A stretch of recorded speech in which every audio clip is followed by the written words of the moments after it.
Have bags strapped around the cabin. Greetings, welcome Butch and to Sunny the right now are sitting on NASA their launch backs with watch their party. legs a little bit above their heads in G'day a, Zenbird in a 90 and degree g'day position, Aaron. and this is provides crew safety. Let me for know how the launches audio and is. landings. If the music's Those annoying, were I can both turn very it off. detailed. Let me That know was a what it's great like. answer to that question. And again, Nikki, thank you for asking that. We also have Lizzie Verset on Instagram asking, So we got 1 hour and 51 what minutes is the to coolest launch. part of the launch in your eyes, Mike? Oh, so everybody asks about launch, right? Because that's how does it feel? And sometimes I think people are asking, how does it feel for launch? G'day, Eric. White Whiskey Studies. We Cheers, only get mate. up to 3 Ah, Gs in you these sick. things. And, That's not yeah, good, well, Eric. Only, guys. if you've flown high performance jets like Butch and Sunny and Well, the at least rest you of get to us, watch you the know, launch, 6 or right? 7 or 9 Gs are Sure. a lot. So three is quite manageable, especially with these comfortable seats that are built for that. So it's that's not the feeling, but the feeling of having your dreams come true, going Sound into is good. space NASA with chatter the in the whole world background. cheering you on, and all the representing the hopes and Morning, dreams G'day, of all the Donald people that Rance. worked Cheers, really mate. hard on this mission and putting the rocket together, So if you want me putting to together turn the it up or spacecraft and the mission turn the controllers music and the up, just let me management, know. the people that put in a lot of time to make this mission happen. It is in that you're all part of it right there. It's a very emotional event, and of course, I'm a Air Force guy, and I don't talk about emotions a lot, but launch is definitely an emotional event. Yeah, that's a great distinction because you're right. I think when people think feel, or ask about feel, it's answering It's like physically how you feel, but really emotionally is quite overwhelming as well, or can be. So 3 times the charm. Reese on X Hopefully this asks, is a what will the crew successful be doing during their stay on the ISS? cruisy launch.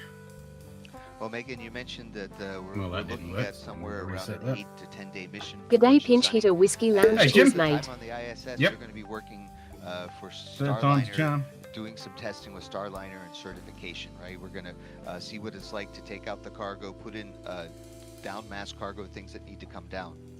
We're looking at seeing how to set up the inside of Starliner for in case there's emergency aboard the International Space Station.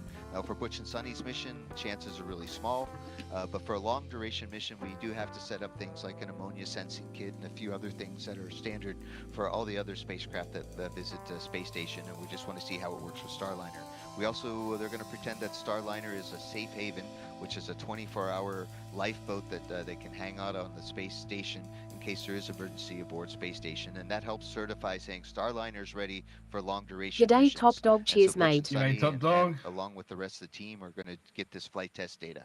6 a.m. And I you bet most detailed people some at of work them, who but are there's a watching total this, of they're all 87 stuck in flight traffic. test Yeah. objectives, and many True. more operational capability checkouts that Boeing is looking to complete. There's Starliner's crew flight test.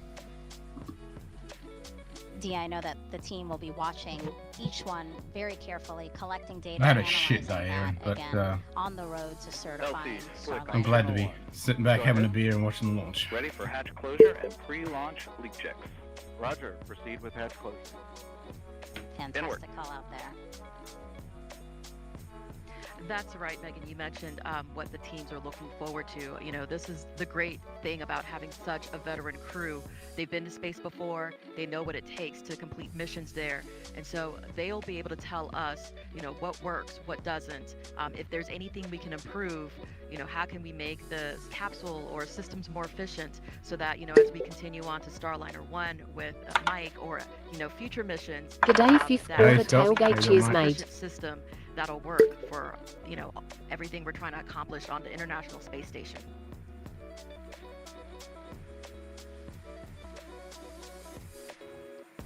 It's really exciting to be here for this crew flight test. You know, NASA retired its space shuttles in 2011, so for 9 years, astronauts could only get to the space station aboard Soyuz rockets until May 2020, when Bob Behnken, Doug Hurley, two NASA astronauts, they flew to the ISS in a SpaceX spacecraft, Crew Dragon.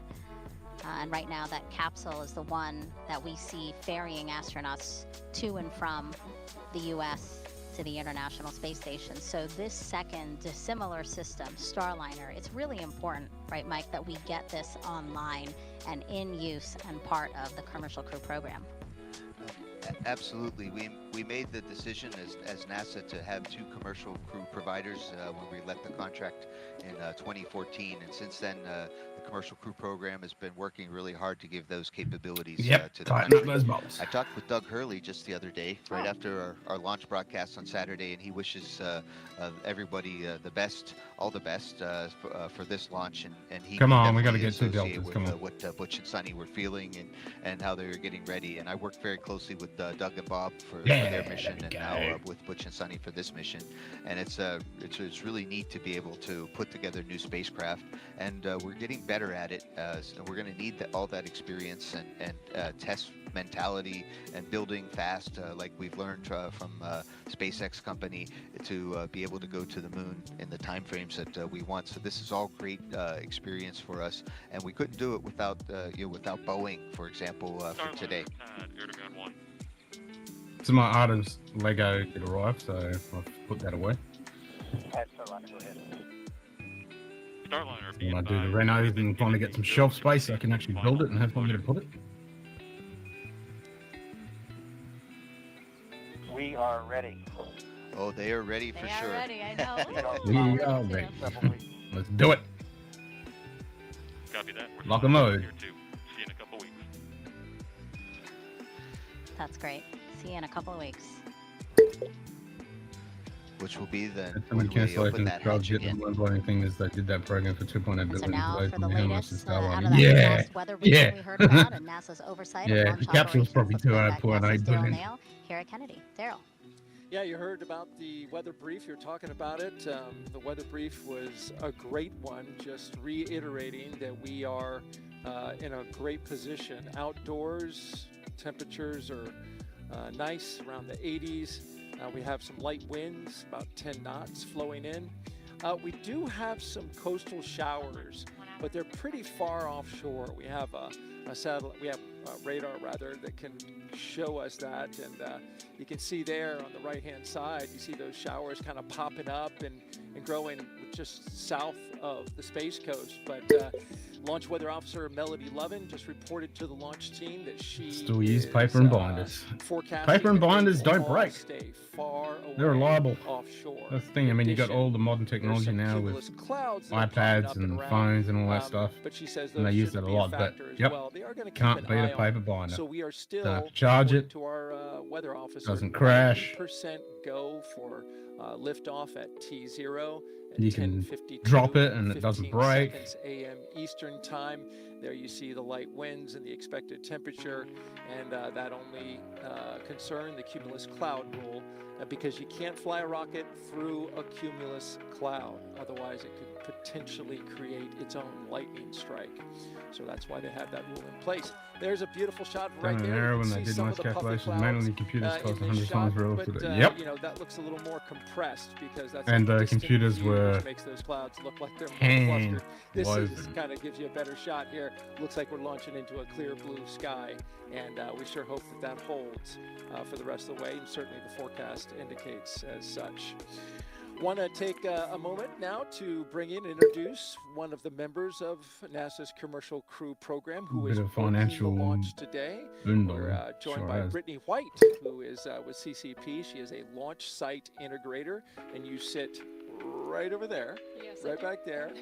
Been doing your job, been watching you as you've been listening to some of the milestones even pass by here, and you're giving big thumbs up. So I know your team has been working really hard over these past few months, especially during the launch attempts. Your insight is into the ground side. Correct. Ground side was an issue, of course, during the second launch attempt. Yes. But equipment Log was in place. checklist, yep. Dylan Rice, Number one job. talked about that. How we Do doing document everything. Yeah, 100%. We are looking great for an attempt today, and a hopefully successful attempt at that one. It is a beautiful day out there, and the teams are working some minor issues, which are normal that we see, but nothing standing in our way right now. So many systems, so many things going on with the rocket that there's little things that always pop up that the team has to work. But as you mentioned, nothing big. This is the third launch attempt, and so I'm wondering, as somebody who's working this with each and every attempt and the long hours that are involved, how do you stay hungry? How do you stay after it with each successive attempt? Well, the mission is an incredible one. I mean, this alone, working with crew in general, being able to be even a small part of the team that brings crew to the ISS, that is amazing. And this mission in itself is incredible.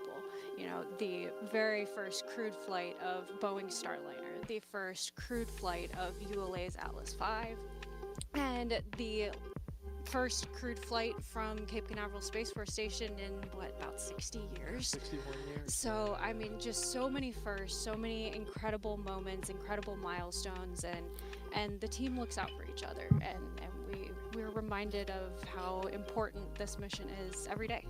So how's the audio? Great words there, and Everyone can hear certainly the stream. glad that the team Music's is not looking annoying. after each other, because you guys have put in some really long days and long hours throughout this entire campaign.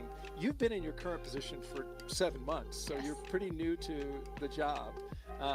What's been one of the neatest things that you've experienced since coming on CCP? Something underlying cool about all of this. NASA hasn't had a proper crew carrying launch I'll say, vehicle in almost 15 years. in You can hope February they of might this get back year, to the I was able to be on the That's it. tower It's that fucking we're cool. seeing here live today. Up on the top of the tower. Up on the top of the tower, and I In was my able lifetime, to yeah, me witness too. ULA testing that crew arm and white room that we're seeing right here, swinging. They perform Well, the next one is crewed functional orbit swings around the to make moon, sure Artemis. that on launch day everything is going to go according to plan and work out any kinks that they might see. So I was fortunate enough to be standing, almost as close as we are right now to when they were swinging that arm, and not only seeing a piece of hardware that size swinging so seamlessly, that in itself was amazing, of course, but also realizing that, hey, we're swinging this arm to make sure that it is going to operate properly today for Butch and Sunny to walk down the Two platform deltas, there you to go. go into the white room and to ingress Starliner. So that was very much a pinch me moment. And there's a look at that crew. Hey, man. Good day, Martin L. Cheers, Stowed mate. at L-11 minutes. We'll be doing that same LC movement. Slick on channel 1. Go ahead. Hatch closure complete. Roger. There's the great milestones. You So can they're see buckled there, in. the hatch being closed. Pressure but, test time. That crew access arm, you've spoken like a true engineer, right? You've seen something like that. P2 mechanically. LC. Go ahead. Start center and chill down. Roger. Arm But it control is- LC. Arm control. Power on correct arm hydraulic heater as required. Roger. All right, Centaur engine Roger. chills. Who the hell is Roger? Great step towards launch. Real quickly, you mentioned some advice that you'd like to give little girls or young women who are pursuing this career in engineering. It's a tough field, no question about it. But you had some advice that you want to give folks. I was given advice from a very young age: never say no to an opportunity.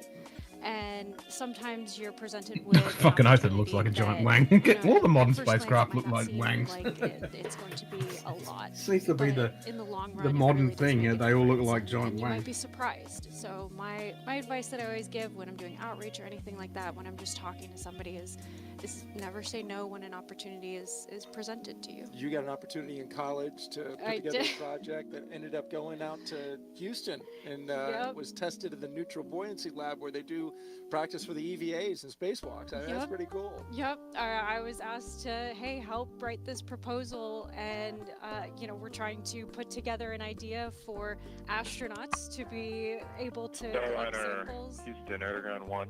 We're ready for pre-launch cabin on leak an check. asteroid. You can prepare for cabin pressurization per your checklist and configure to the continue HIU and get that proposal submitted. So that was incredible, first of all. But when you're asked to participate in something like that in college, a lot of times it doesn't result in anything. Never would have thought we were. Cal's got something right. Cool stuff. Brittany White, launch site integrator with commercial crew That's program. true. Really appreciate your time here, and we're really moving well through the milestones. In fact, way ahead of time, which is, I guess, a function of when you've done something for the third time. You get really quick at it. Yeah. Right? Yes. All right. Thank you so much for joining us, Brittany. We'll send it back to Megan, Mike, and Dee. Thank you, Brittany. Thank you, Daryl. And way ahead of schedule, actually, just under 30 minutes ahead of schedule. Hatch closure again, in our very detailed countdown, was slated for an hour and 10 minutes before launch. But again, we can do things as quickly as is available. That's why we're ahead of time. Roger. I'll call out there regarding Atlas. Atlas' second stage start. Starliner, we got the vent valve cap removed, and so Starliner ground team's going to perform cabin pressurization. The caution will enunciate for cabin P high and cabin PPO2 high as a function of that high cabin pressure. You can acknowledge the alarm. Starliner coming. All right, so Capcom telling Butch and Sunny that teams will soon begin pressurizing the entire capsule for a leak check. So we did just see hatch closed a few minutes ago, and you might have seen them locking the hatch with something that kind of looks like a tire iron, and actually a similar mechanism was used on Apollo shuttle spacecraft. So now that the hatch is closed, again, pressurizing the entire capsule for a leak check, Mike. Yes, so we practiced this. Origin Wang, Starliner, the Wang, first time, doesn't look like a space wing, SpaceX. It actually made some loud noises inside the cabin Yeah. as the Yep, they pressure look was like wangs. increasing and then decreasing. So that now we made a call to the crew saying, "Hey, you're going to hear some things, and we're ready to do it." We have a voice-activated intercom system. We call it a Vox, right? So we turn up our Vox dials so that loud noises don't. So it's definitely wang don't, space. Get transmitted and amplified in our microphones. And in order to do this, Butch also had to take a cap off of a valve that was that's inside the spacecraft. We do have ways to depressurize the spacecraft from inside, so we usually keep them capped, so it keeps things extra safe. And Butch had to take the cap off for when we depressurize. And pressurizing is going to take about 3 to 4 minutes. Again, you heard Capcom telling them to just be aware of maybe some audible noises, and then basically the team wants the capsule to stay at the correct pressure for about 10 minutes. So that's what we'll be. I think the 21st century is Project Fellas. And I guess Virgin Galactic, who's paying attention to Branson here. Ahead of time, and that's good in case the hatch check doesn't work. We can. It is more of there's still a little margin in the schedule.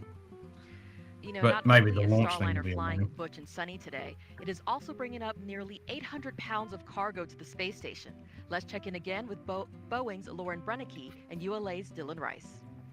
Yeah, Dee, along with our most precious cargo, of course, Butch and Sunny, we are taking around 800 pounds of cargo up today, and we are taking something that was added just a few days ago, actually, but more than half of what's going up is Boeing cargo, like CFT patches, mission coins, silver Snoopy pens, American flags, and a hard drive, which we mentioned earlier. It has about 3,500 pieces of artwork from children across the world. We're also taking tools, emergency life support equipment, and then that late ad at NASA's request just a few days ago, our teams packed a new pump for the space station's urine processing assembly. That is a part of the water recovery system there on the ISS. It is about 150 pounds. It's a pump, and it is replacing 2 non-essential cargo bags inside Starliner. It is all methodically packed weeks in advance. Fucking Besides needs that one to big work. cargo, and about 25 bags are for Boeing. 10 So the bags thing that now broke for on the last NASA. one was a And power those NASA supply bags are for carrying a things like food, clothes, exercise gear, medical supplies, and anything the crew pad wanted to bring with them. computer On the way back, that Starliner will bring about 750 controlled a pounds few of cards cargo, that controlled a few just a things, little and the bit power less, supply and that fried. includes one empty Norse tank. That's a nitrogen oxygen recharge system, and that will be refilled for future missions. Which seems weird So because you we think are that focused like on the crew, most on computers the would pad have team, in of this what's been operation going would on be with hatch redundant power closure supplies. and the pressurization testing, but So there's just been a switch lot over to going another on one. in the background as well on the rocket side. No, that's right, Lauren. So as we've wrapped up the crew ingress process, we're starting to hear a little bit more traffic now back from the launch vehicle team. A few moments ago, we heard about the Centaur engine chill down. So the Yeah, Centaur the flying engines fellas are, is carrying urine fueled recycling by pump. That cryogenic seems appropriate. propellants, I know, which right? are very, very cold. So this, I was thinking the process same takes about an hour, thing. and it brings those engine temperatures down so that we don't cold shock them when they're introduced to those cold propellants. So that process has been started. The vehicle itself remains in propellant topping mode as the blue team is continuing Ship their will work up definitely on the get tower. fan. We heard about the beginning to warm up the hydraulic system Ship will for float. the crew access arm. One of the big differences in today's countdown as compared to our countdown for our traditional uncrewed missions, our payloads that don't talk back, as I say, is the length of the built-in hold. So we spent the duration of this broadcast in our 4-hour built-in hold. Typically our built-in holds are 15 or 30 minutes depending on the length of the launch window, but for today it's been lengthened to 4 hours to allow loading of the crew and closing out Starliner for flight. With today's instantaneous launch window for the International Space Station, launch vehicle and Starliner operations have to be precisely choreographed to occur on time. So far things are looking great. The team's working no issues. All right, Dylan, we are about 1 hour and 31 minutes away from launch. We'll send it back over to Megan at the host desk. Let's talk a little bit more about that urine processor because, Mike, you actually helped install one.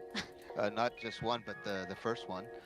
When Chris Ferguson and his team came up on STS-126, I was commander of the space station, and Don Pettit and I got to install the urine processor. It's a really neat kind of, I know it has a funny name, a UPA, right? UPA, right? So, but the urine processor is in essence a pump, and it takes our waste products, our number one, our P, and helps take all the water out of it. Our water processing assembly aboard the International Space Station, we've gotten to be really good at it. We can get over 97% of our water recycled, and each time we send a liter of water aboard up to space station, it's like $5,000. So being able to recycle water is not just good for space station, but for when we go to Moon and Mars. So this urine processor, when it's not working, and a space station program manager said so at the most recent press conference, we've got to get it up there.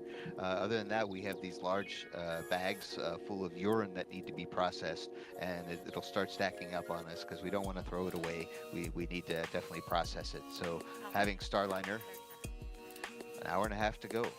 Having Starliner there to be able to take up the UPA really helps the space station program a lot, and this is that dual redundancy of having rockets go up to the space station on a regular basis.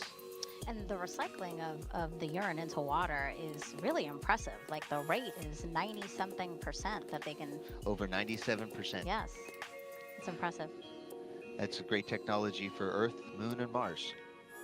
Now, both Butch and Sunny are bringing some special items of their own with them for this very important flight test. For example, Butch is flying 2 gold rings he had made for his brother and father that resemble the U.S. Navy astronaut pilot wingpin.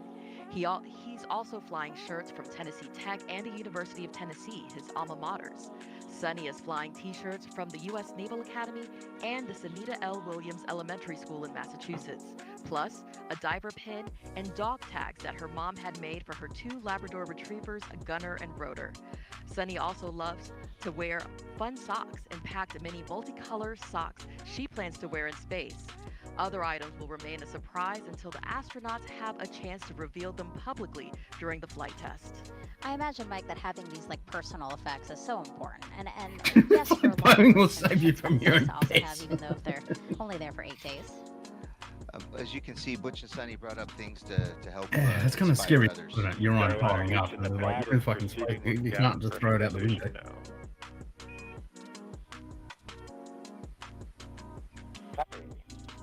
And a thumbs up from the crew. Let the pressure increase. But it's really it's really cool. I know that from the universities that I went to, every time I wore their shirt, I wonder how much pressure they're putting in. Kind of represent like any other alum should. It really inspired the undergrads and the grad students to say, hey, if that schmuck could be an astronaut, so could I. There's hope. There's hope for us all. And it's so those are kind of things that make a difference to us. And hopefully make difference to other people too. It's inspiring to see your school represented in space. Yeah, so personal effects and also those opportunities that inspire, because that's really a big part of being an astronaut. You know, you've said that before, that a big part of your job is also to inspire that next generation. Right, we stand on the shoulders of giants, of those who inspired us. I mean, I can't remember. I remember, I couldn't believe it when I met John Young for the first time. He walked on the moon and he flew the first space shuttle, and he interviewed me for the astronaut program, and he ended up coming to my wedding. I mean, so it's really, it's my wife's wedding too, and we really look up to other people, and I know there's a lot of folks today that are looking up to Butch and Sonny as pioneers of a new spacecraft. That's right, Mike. Butch and Sonny have spent a lot of time working side by side with the men and women who developed Starliner. Many consider the crew like family now. Here's their perspective on Boeing's journey to crewed flight and how their relationship with Butch and Sonny influences every decision. I think of perseverance when I think of Starliner, just because we've come such a long way. Being on this Starliner program, there's been some ups and downs, but I would say we've worked through them and pushed through them, and our flight coming up for CFT is going to show it. It's really exciting. You can feel the buzz around the office. Everybody's talking about Bloodheads of astronauts who need to go pee. Reaching our ultimate goal of launching our NASA crew. Lots of pee bags. It will be an amazing accomplishment. All the testing leading up to this mission has Project been very Wang. successful. The goal is to work out all of the kinks and make sure, again, we can fly and operate safely. We want the Starliner to be as highest quality a product as possible, and that goes from software development to manufacturing systems in the factory. We think about it as a test flight, but we really work towards perfection. When we find something that we can improve, we go ahead and we go do that work.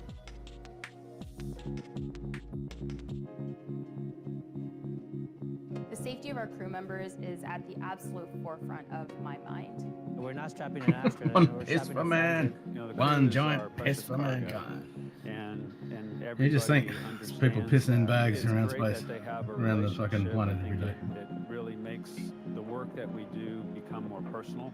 To have such legends from the human spaceflight world kind of be our North Star as we're navigating our way to the crewed flight test, it's kind of hard to describe how really special it is. They know us and recognize us, and they've become part of our team. Working with Butch, he is very honest with his experience and his feedback, which I think is really important. I find him, beyond being a very accomplished pilot, he's a man of faith and a brilliant engineer. He's very sharp-minded and has a pretty good sense of humor as well.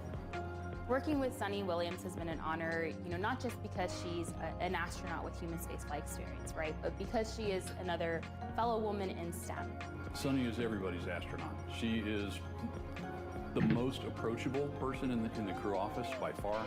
I've never seen her pass up an opportunity to speak with a young person, which helps our agency. It inspires the next generation of space explorers. Having them so well integrated Cheers, Ember. into various aspects of reviews and milestones has just helped us build that trust.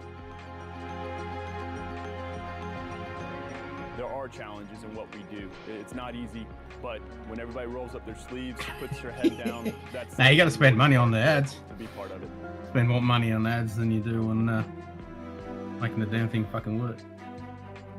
Like, put in redundant power And systems, until that maybe? door opens and that crew gets out safely, that's when we'll celebrate.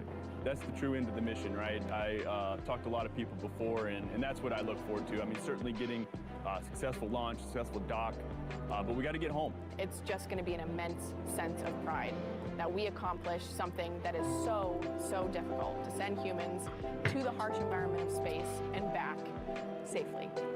As soon as they get out of that vehicle, I think everyone's going to take that breath and go like, oh, they're here, they're safe.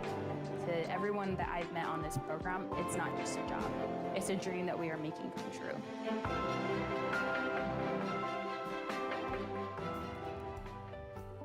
But you were saying when you were watching that, you really began to tear up. Yes, you can call me Mike today, and Oh, what did I? Oh my gosh, I'm so Butch sorry, is on Mike. the start.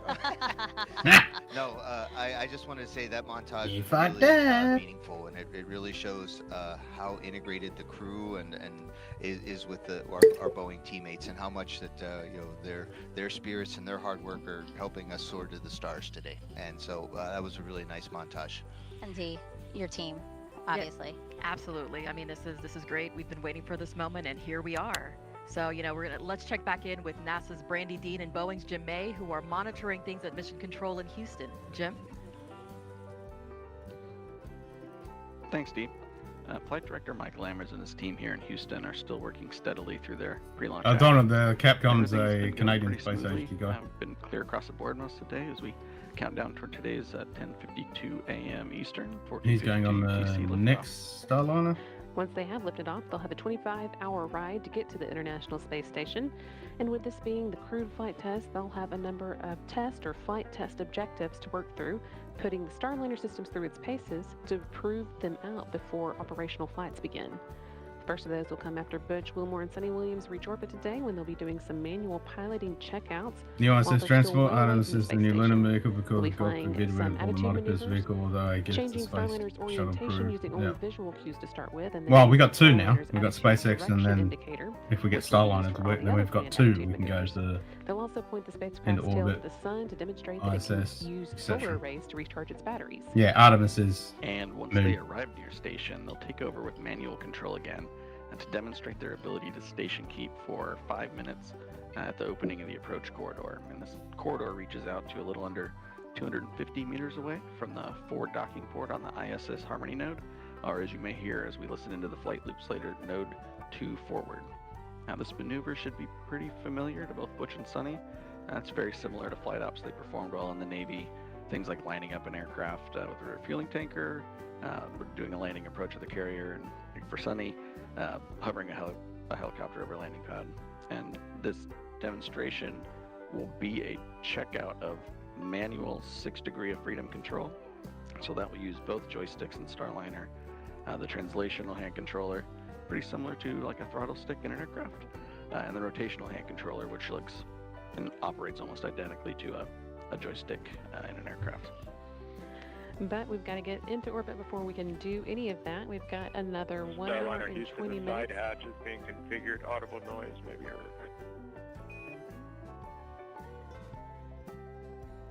Starliner coming.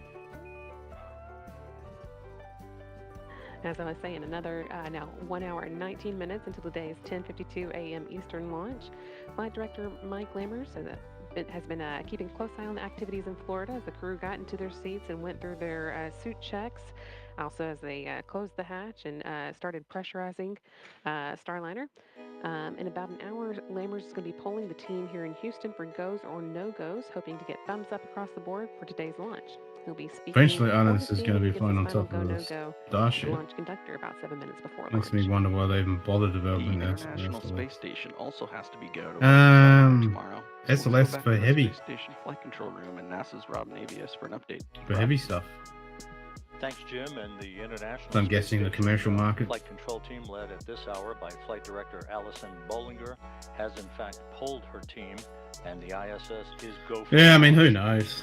During With the all week or these so that companies Rick doing Wilmore and bits Sonny and bobs, who Williams are knows aboard what the the fucking deal International is. Space Station as visiting crew members, each dock day will see a different variety of activity for the Starliner duo.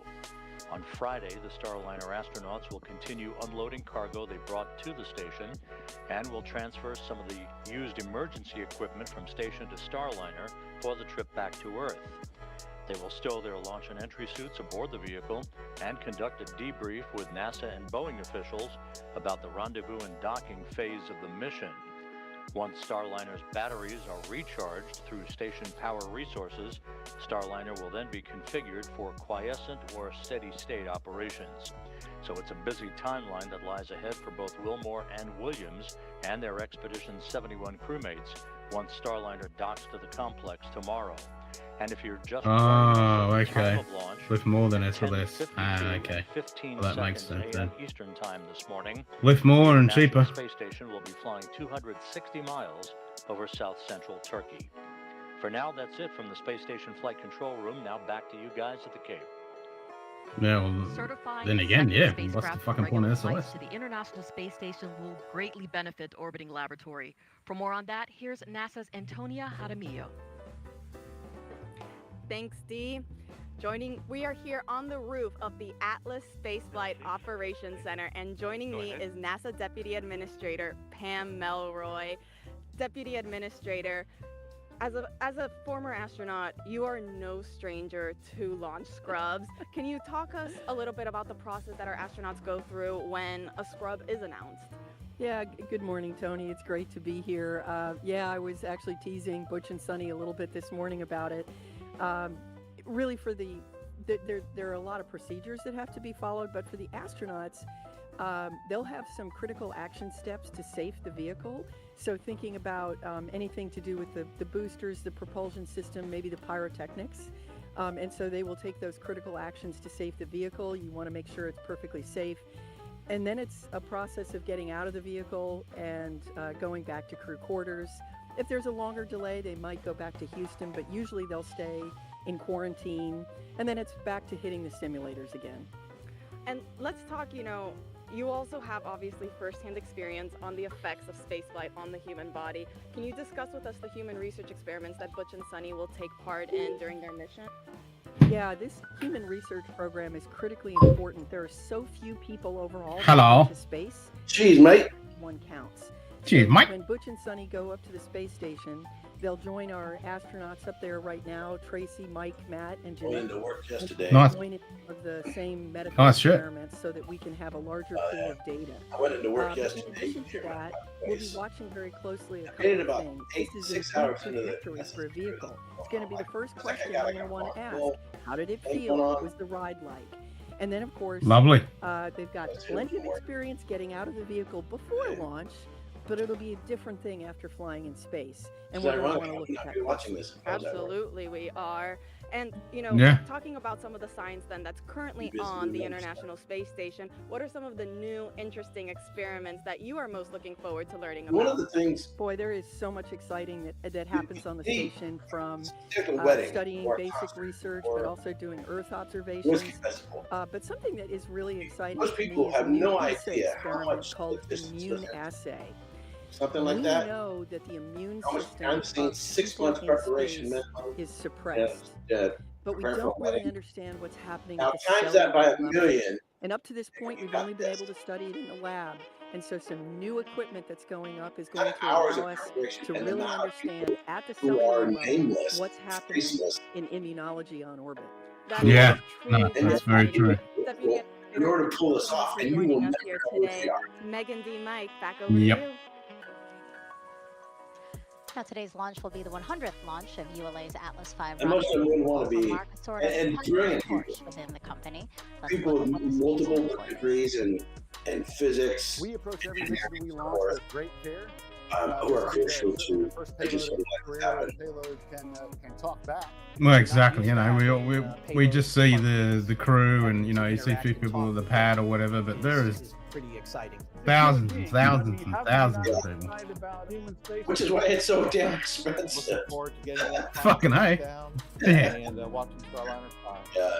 I'm pretty excited to be putting Atlas back in the business of human spaceflight. We wouldn't be getting to that countdown if we weren't sure And then, everything was perfect. and then how much repetition there is in testing things over and over and over and over and over and over and over again. Yep. I just really think this is great that you can't test enough. putting them up there. Yeah, and then dialogue with the crew and the final commands. Redundancies in systems. That's going to be a very unique moment. Everything being checked. We check in case this happens. We have this backup. This backup. Into This the flight backup. crew and those folks and the mission they're getting ready to start. Well, that was weird with the last mission that got scrubbed with the power supply. I'm like, wouldn't that have redundant power supplies?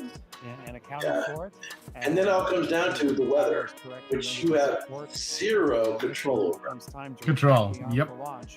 We've done everything that we can. Many years ago, someone handed me the keys and said, "Here, you drive." Those are the ones that put Glenn into space, and I'm looking forward to putting Sonny and Butch. If we can get a behind-the-scenes look at things, During that time, you get a better appreciation of a lot of what it takes to put them off like this. what it means to be a Which is kind of like going visiting at a distillery, hardware, to know everything or about if you can that get some hardware, hands-on experience in distillery, that may come up. you get a better appreciation for the whiskey I want to teach them if you realize how much it takes to put what we have in a bottle. You know, how much work it takes. Yep. All the people, you know, from the farmer to the cooper to the bottling plant, the whole everything. Launch astronauts too is really special. Human spaceflight requires passing on knowledge. Launch day is nearly here. I'm looking forward to starting this historic countdown. I'm gonna have fun with this when I get home. And Kieran in every part that we did. Can't wait to send the crew on their journey. It's exciting to pass the torch to the next generation. Pushing out boundaries will help us grow. Feeling up for mission success. I've been working on the Starliner missions and were awarded the contracts. Astronauts' lives need more than a deadline. I can't wait to launch my flight. The human launch quality is everything. Ready to launch astronauts to space. It'll be a great day to see CFT. Go Atlas, go Centaur, go Starliner. It was awesome to see the actual physical passing of the torch, but also to see the faces, right, of all those There's a who have Prometheus. helped to get to where we are today, which is 1 hour, Yep, that's 11 it. minutes, and 20 seconds until liftoff of Boeing's, NASA's Boeing crew flight test. So we've been asking you guys. At least that one to didn't send look us like a some social giant dick. questions using the hashtag AskMel. Why don't we take some of those now again? Well, yeah, We it's a have little Del bit. San on Instagram asking, I want to be an astronaut, but I'm currently a mechanical engineer. How do I proceed? That question for you, Mike. I also wanted to be an astronaut for a long time. And when I was applying to be an astronaut, there was only one path to become an astronaut, and that was pretty much to be become a NASA government astronaut. And I went through the NASA program of making sure I had some advanced technical degrees and some operational experience. I had my pilot's license, and I was ready to apply. But now, we've opened up the world of spaceflight to even more people, and there's a lot of private astronaut missions happening with other companies. So what it means to be an astronaut is very different. The best I can tell you right now in a short period of time is to do your very best, to become very good at what you do. You just saw the montage with the folks from the United Launch Alliance, and every one of those folks is just really the best. They do their best every day. And that's the best. How much pressure are they putting in the cabin when they're doing And the I think we pressure? can squeeze in another one. This is Susie McGowan on Facebook asking if for whatever reason either Butch or Sonny couldn't fly on Starliner today, would the mission be scrubbed? Did you or see is the there a backup movie team member just in A case? Million Miles Away? Hi, Susie. I resemble that remark. Ready for FPS open loop test. It's about Jose Hernandez. Yeah, it's about Jose Hernandez. You can watch it on Amazon. Start final open He loop went test. from being They're a doing field worker kind of a safe being version a of pilot termination and to being an astronaut. test to make sure they're ready for launch. So Sure. Susie, yes, We're up in the as a space backup station. to Yeah, Butch check out the Sunny, movie. It's a good movie. was You can watch it on Amazon. could have turned the around us if they got sick, but not on the day of He launch. got denied So like today 10 or we 11 use the times launch window. We don't before he have very finally much got time accepted into the somewhere program. else to get into their spacesuit and That's and commitment. go. But if So unfortunately it wasn't somebody just, was hey, he feels the not you doing know, well, the and we need to requirement switch to out meet crew a members, we have diversity preserved that requirement. capability so that the mission The can guy go on. busted It's his not ass. an He's a really individual, smart but guy. it's about the mission And mission he that's didn't important give to up. NASA. He kept All right, going back remember, and it's back. super easy to submit questions for this Yep, broadcast. did Just the go to hard NASA's yards and YouTube, made it Facebook, happen. X, or Fuck yeah. Twitch pages and add your question with hashtag AskNASA. We want to introduce you to the man with the final go or no go here today. He's a familiar face to those who have been following human spaceflight over the years. That's Leroy Kane, live inside of the ASOC. He's Boeing's Commercial Crew Deputy Program Manager, and he serves as Starliner's Mission Director today. Previously, Leroy served as NASA's Space Shuttle Flight Director and then as Space Shuttle Deputy Program Manager. He's been involved with more than 100 shuttle missions. Our team asked him how today's flight compares and how his experience supporting so many astronauts from the ground influences every decision he makes. Starliner Houston, we got a good leak. The first crewed flight of Starliner ranks pretty high, I would say, in terms of not only importance, but I think significance relative to my career anyway. I've worked with a lot of astronauts, a lot of flight crews, and of course also with Butch and Sunny. They bring a lot to the table in terms of helping us as a team get to a place where we're ready to go fly. They've been very integral to the process for years, and all of that culminates with this flight test. This business that we're in, human spaceflight, it is, I've said before, it's not for the faint of heart. It has the highest of highs and the lowest of lows. It's very unforgiving. Spaces are very unforgiving. The margins are small. We understand. And really to be in it, your heart has to be, you have to be, I say, in it to win it. So what I try to do is try to think about, what are we missing? What are we not thinking about? What have we not discussed? What have we maybe failed to have enough imagination or he's a flight director.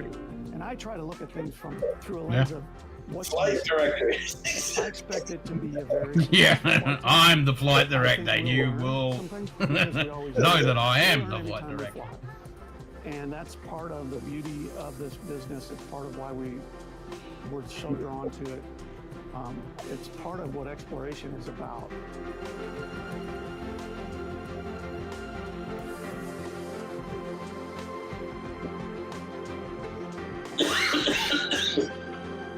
Project Wang. If you're just joining us, welcome to the official broadcast of NASA's Boeing crew flight test. We have a beautiful aerial view of the rocket and spacecraft on Launch Pad 41 at Cape Canaveral Space Force Station. I'm NASA's Megan Cruz. This is NASA astronaut Mike Fink, and that's Boeing's Dee Russell. Good morning. Now, we are here to watch NASA astronauts Butch Wilmore and Sunny Williams make history as the first people to fly aboard Boeing's Starliner capsule. And Mike, liftoff of the United Launch Alliance Atlas V rocket is slated for 10:52 and 15 seconds a.m. Eastern Time. Where are we in the countdown? We're looking really great in this countdown. Yes, so far so good. The rocket is in great shape. And One of these I can get down there and visit. I've never been there. Spacecraft, Starliner, Calypso. Yeah. They just There's 11 centers, 4 research centers. On the leak I've checks, been to saying that the hatch is definitely holding air. I've been to 4 research centers.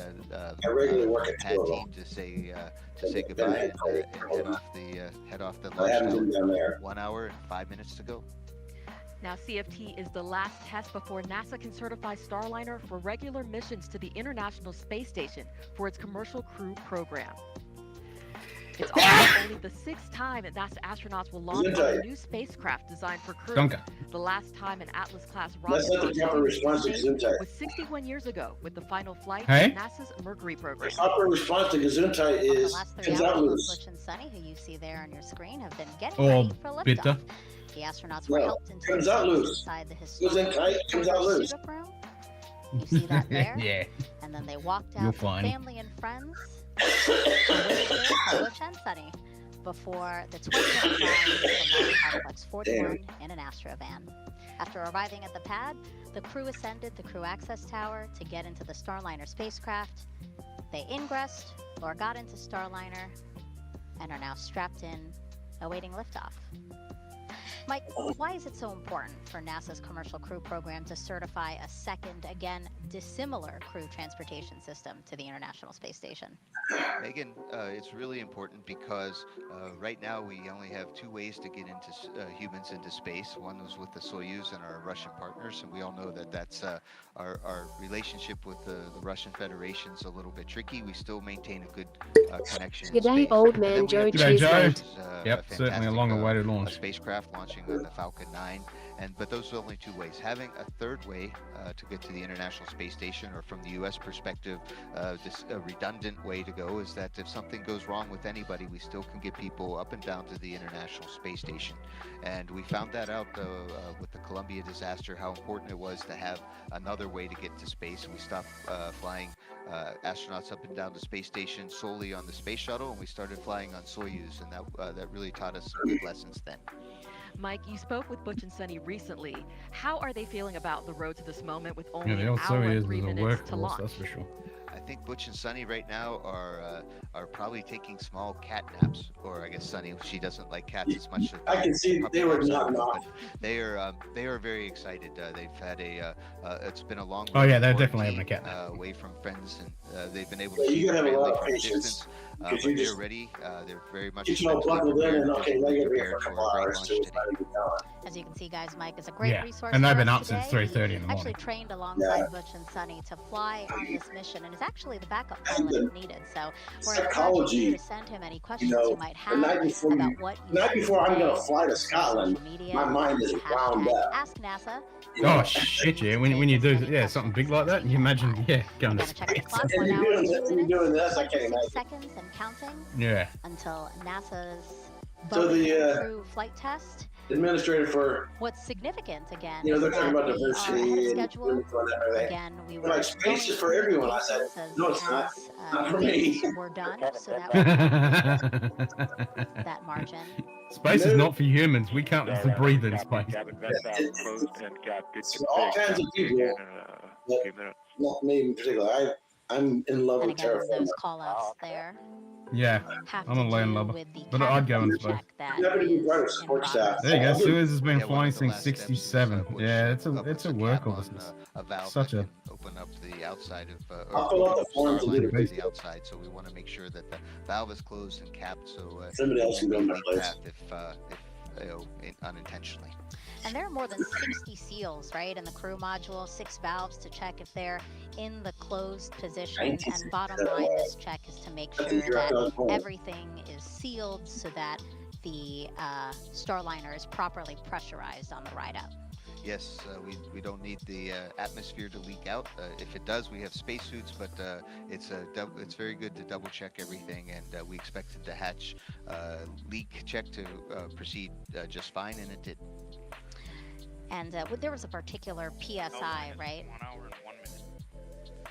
A particular PSI that they wanted, 1 hour, 1 minute. to see being held within the cabin. I'm thinking watching movies while we're sitting We there. start out at atmospheric pressure. We use Go ahead. Yeah, probably not. I'm watching Toy Story 2 right now. Pounds per Yeah. square inch is our measurement, so that's PSI. So we normally start at something, whatever it is here today in Florida, like 14.6 or 14.7 PSI. We add 2 extra PSI, so they were holding at 16.9 pounds per square inch, and that held Okay, for up to 16.9 10 minutes. PSI. And that's That's an a bit of overpressure, pressure. so it would have leaked out if we had a leak path, and it turns out we didn't. So leak check good. All right. And we have teams in both Florida and Houston watching every aspect of this mission. Let's head over to ULA's Dylan Rice and Boeing's Lauren Brennicky, who are monitoring the spacecraft and rocket from United Launch Alliance's Advanced Spaceflight Operations Center, or ASOC. Go ahead. Yeah, for anyone just joining us, as Megan just said, we are here at the ASOC. It is ULA's rocket headquarters over here on the Cape side. Dylan and I are in a great location to be monitoring all of the operations that are going on around us. We have the whole launch control team down here behind us, and you might be able to see us there in the middle in the glass. Alarm at time, we're going to recommend that line item 390 be the safe. Roger, copy line item 390. LC concurs. LD? LD concurs. Roger. Ken, do you concur? LC. Roger. Roger, I please concur. disable line item 390. Check. Active. All right, another part of our job is to wear headsets and listen to the loops that you're hearing there on the broadcast, as well as some of the other side channels, just to keep track of everything going on today. We did just get an update that the helium leak on Starliner remains good. We have confirmation it is still acceptable for flight, looking about like it did on Saturday, so that's great news. And Dylan, Atlas has been really all over the solar system, but preps for today's launch are just a little bit different. Go ahead. Line item 390 has been saved. Roger. Roger. Well, that's right, Lauren. So we're using our standard processes and procedures that we use for every Centaur mission. But today's mission is different because we have Starliner, a top Atlas, and Centaur, and 2 astronauts. Well, that cloud wasn't there before. Some added steps. LC, this is FTS. What wasn't there before? That big old cloud that was in the astro. Operation 55, step 270, FTS open loop test is complete. Roger.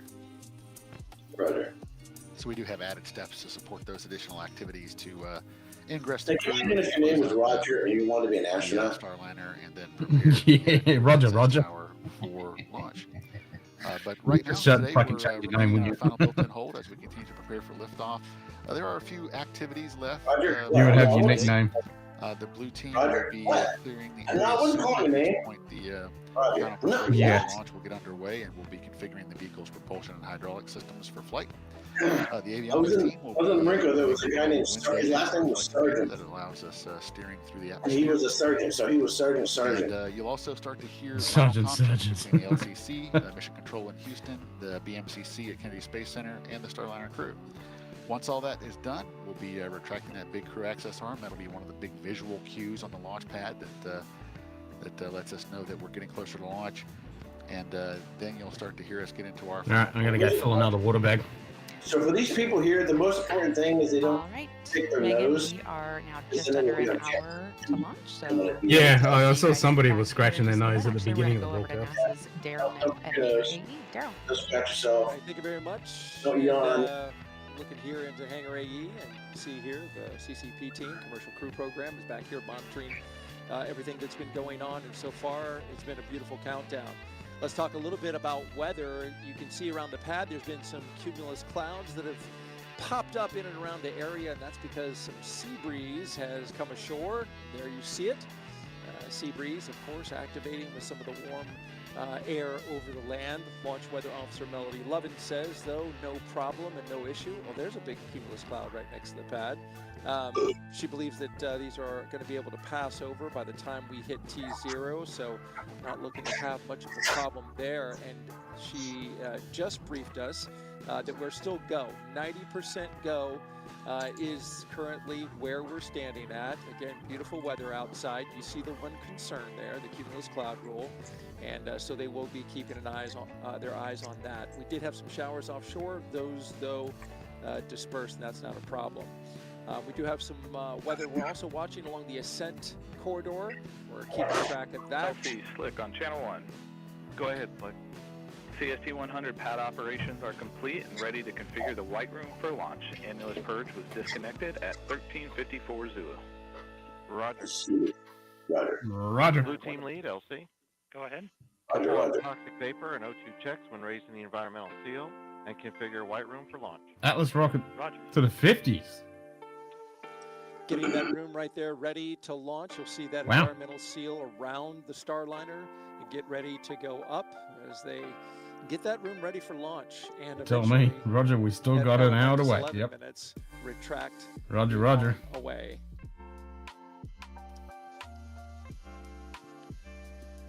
All right, again, the ascent corridor weather, though, it is low for any issues. So all across the board, we still look good for weather. There's a look at the satellite loop, and you can see all across the eastern seaboard, all the way up into the maritime provinces of Canada. Fortunately, we got a high pressure system off North Carolina that's keeping everything pretty stable and clear out there. Just a couple of issues along the way, but nothing that would put the Starliner at risk. Once Mercury and Splashing Gemini down aboard variants all up along the that track Atlas. if they needed to, should something happen Yes, to the yeah, rocket. yep. We're looking good so far. That would have been Out here Mr. at Slick 41 and Hangar AE, and we'll send it back to the host desk. Now let's take another look at What's the the crew name? for this flight test. We see Commander Butch Wilmore. He was at the Based on the bottom V2. left corner of your screen, NASA astronaut and retired U.S. Navy captain. Raised in Mount Juliet, Tennessee, married to Deanna Wilmore, and they have 2 daughters. As a naval pilot, Butch racked up more than 8,000 flight hours and 663 carrier landings, all in tactical jet aircraft. Back to work. He completed Roger. 4 operational deployments supporting missions like Operation Desert Storm. Before his selection to NASA, Wilmore was on exchange to the Air Force as a flight test instructor at the Air Force Test Pilot School at Edwards Air Force Base in California. Butch is a veteran of 2 space flights as pilot on Space I worked Shuttle down there Atlantis in 3 times a year. 2009, and then 5 years later, he served as flight engineer for Expedition 41. NASA So far, Wilmore Armstrong has spent Research Center is 178 days in within space and Edwards Air Force performed Base. 4 spacewalks, so this flight Oh, okay. will be his 3rd mission to the ISS. And Sunny Williams, CFT's pilot and a retired U.S. Well, they Navy did like captain. the NASA selected her moon as an landing astronaut test in back in 1998, just 64 to 2 years before 67. Butch. This will also Yep, be yep. Sunny's 3rd mission to space, All rovers making on her crap. the first woman on a test flight of an Is that where they had the Her first trip to the ISS launched that in lunar 2006. test She served as training flight engineer thing for for Expeditions landing? 1450. They had a couple cool She then museums returned to down the there. Army lab in 2012. There's and still was commander of SR-71s. Expedition There's an Air 33. Force Sunny SR-71 has and the NASA 50 hours of SR-71 spacewalk time. on display there. Cumulative time by a female astronaut. So far, she has spent 322 days in space. Before NASA, Sunny was a formal naval test pilot and instructor, logging more than 3,000 flight hours in more than 30 different aircraft. Williams grew up in Needham, Massachusetts, and is married to Michael Williams. She enjoys hanging out with their dogs, working out, hiking, and camping, as well as working on cars and houses. As the crew aboard Starliner prepares to launch to the space station, let's take a look at what's in store for Sunny and Butch while on this mission. The mission of the Commercial Crew Program is to provide transportation for astronauts to the International Space Station. Multiple providers provide you redundancy. Redundancy is important, as we know. In our systems, we have redundant systems. But actually, more importantly, it's providing the aerospace workforce the opportunity to test out new ideas, new technologies, and work them into spacecraft. Butch and I are the first 2 to fly the Starliner, so this flight will be a crew flight test. So there'll only be 2 on board. We're gonna fly it up to the space station, dock it, and test it all out, and then come back home. Everything's new. The procedures are new. We have procedures now that we didn't have a year ago because we've learned as the process has gone forward. We've had 2 test flights uncrewed previously, but this will be the first time we're putting people on it. We're test pilots, and so we're going to be testing the spacecraft flight from launch all the way to entry and landing. We're testing out the environmental control system. We're testing out the manual flying of the spacecraft. Then while we're docked to the space station, we have a bunch of tasks to make sure that the spacecraft can act as a lifeboat. Just in case anything bad goes on the International Space Station, the crew on board can come to the Starliner. The difference and make sure between that Atlas they're okay. 5 and the other thing, the booster and they don't use the balloon which is your tank get anymore. home mode, if you will. We can, without So, any that's our old communication workhorse then. at all, we can still affect a return to Earth, do a deorbit burn, and hit the point where we're trying to land, even without our computers. You know, that old mantra, failure is not an option, because it's a very dynamic thing we do flying in space, and it's not very forgiving. And we know that, and that's why we have these multiple systems and multiple redundant capabilities, because human life is special, and we want to preserve it at all costs. I think exploration is just in the human heart. Butch, he describes himself as the first thing he said as a kid was why. And I think that's in all of us. Maybe we don't verbalize it, but we all ask why. And that's what exploration is. It's that next step of why So why not go back to the moon? Why not try to live on the moon? It seems like a natural stepping stone to the next thing, Mars, which just calls us. Like, why is that planet there? What is the future of that planet? What is the future of our planet? And to be able to take these next steps in exploration, we're going to start answering those questions.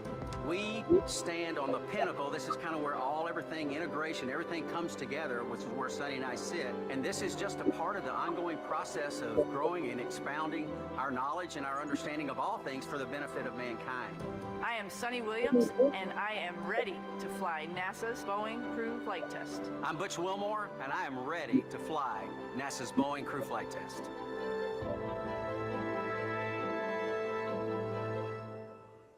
And we are ready here at 49 minutes, 17 seconds until liftoff. Now, this historic flight test will be a major milestone for United Launch Alliance. NASA's Antonio Jaramillo joins us now with ULA's CEO and president, who has more about this company's road to this moment. Thank you, Megan. Joining me is Tori Bruno, CEO and President of United Launch Alliance. Tori, it's so great to have you back on here. Can you give us a quick recap, first on the issue that occurred during the last launch attempt and how teams resolved it and got us to where we are today? Absolutely. So we have a Pretty deep ground system at the pad that controls the things that occur in the last few moments before we go to ignition. This particular system is the one that releases the rocket from the pad and controls what happens to getting the umbilicals loose. And we have a triple redundant system that is also able to vote, and we lost one card within one of those three chassis that do this.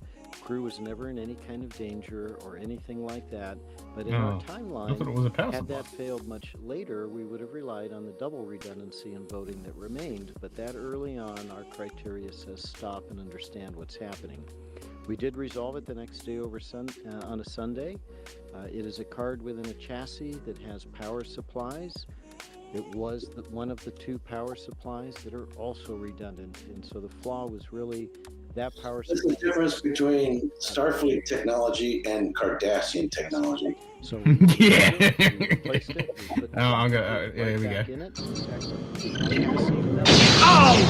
Oh, bollocks! We used to launch. There was an episode of Deep Space Nine where there was these Cardassian engineers and women that were visiting. Beautiful. Remember, there were three of them. It's going to be a beautiful Yep. launch. What's the And they were complaining about all the redundancies that were added to the space station. Yeah, this is a very unique trajectory. And Miles O'Brien was telling them, well, you gotta have your backup. It'll head out from here, it'll go north and a little bit to the east. Ain't no And backup. So all along the southern coast of the United States, you have a pretty good So the chance last of one seeing is, it was just a redundant what that power supply that trajectory died, and then allows switched us over to the to other do power supply. So is it to didn't have no blackout fucking fine. areas where the crew But would be unable you don't want to be to fucking around with abort that kind the of shit, I flight, suppose. God forbid, in the event of an anomaly, and it delivers them just short of being orbital. So if there were any issues with the capsule's propulsion system, they get a free return safely to the surface of the Earth. So very, very unique for us. We've never flown, apart from the test flights of this capsule, a trajectory that is suborbital before. Wow, and talking about uniqueness, is there anything new or different on this Atlas V rocket for this crewed launch compared to other uncrewed Atlas V launches? Yes, there are. There's a handful of things, and they are all safety related. So the most obvious thing is there's no payload fairing, because if there were to be an abort where we want the capsule to fly the crew safely away, that fairing would be in the way, so we fly without it.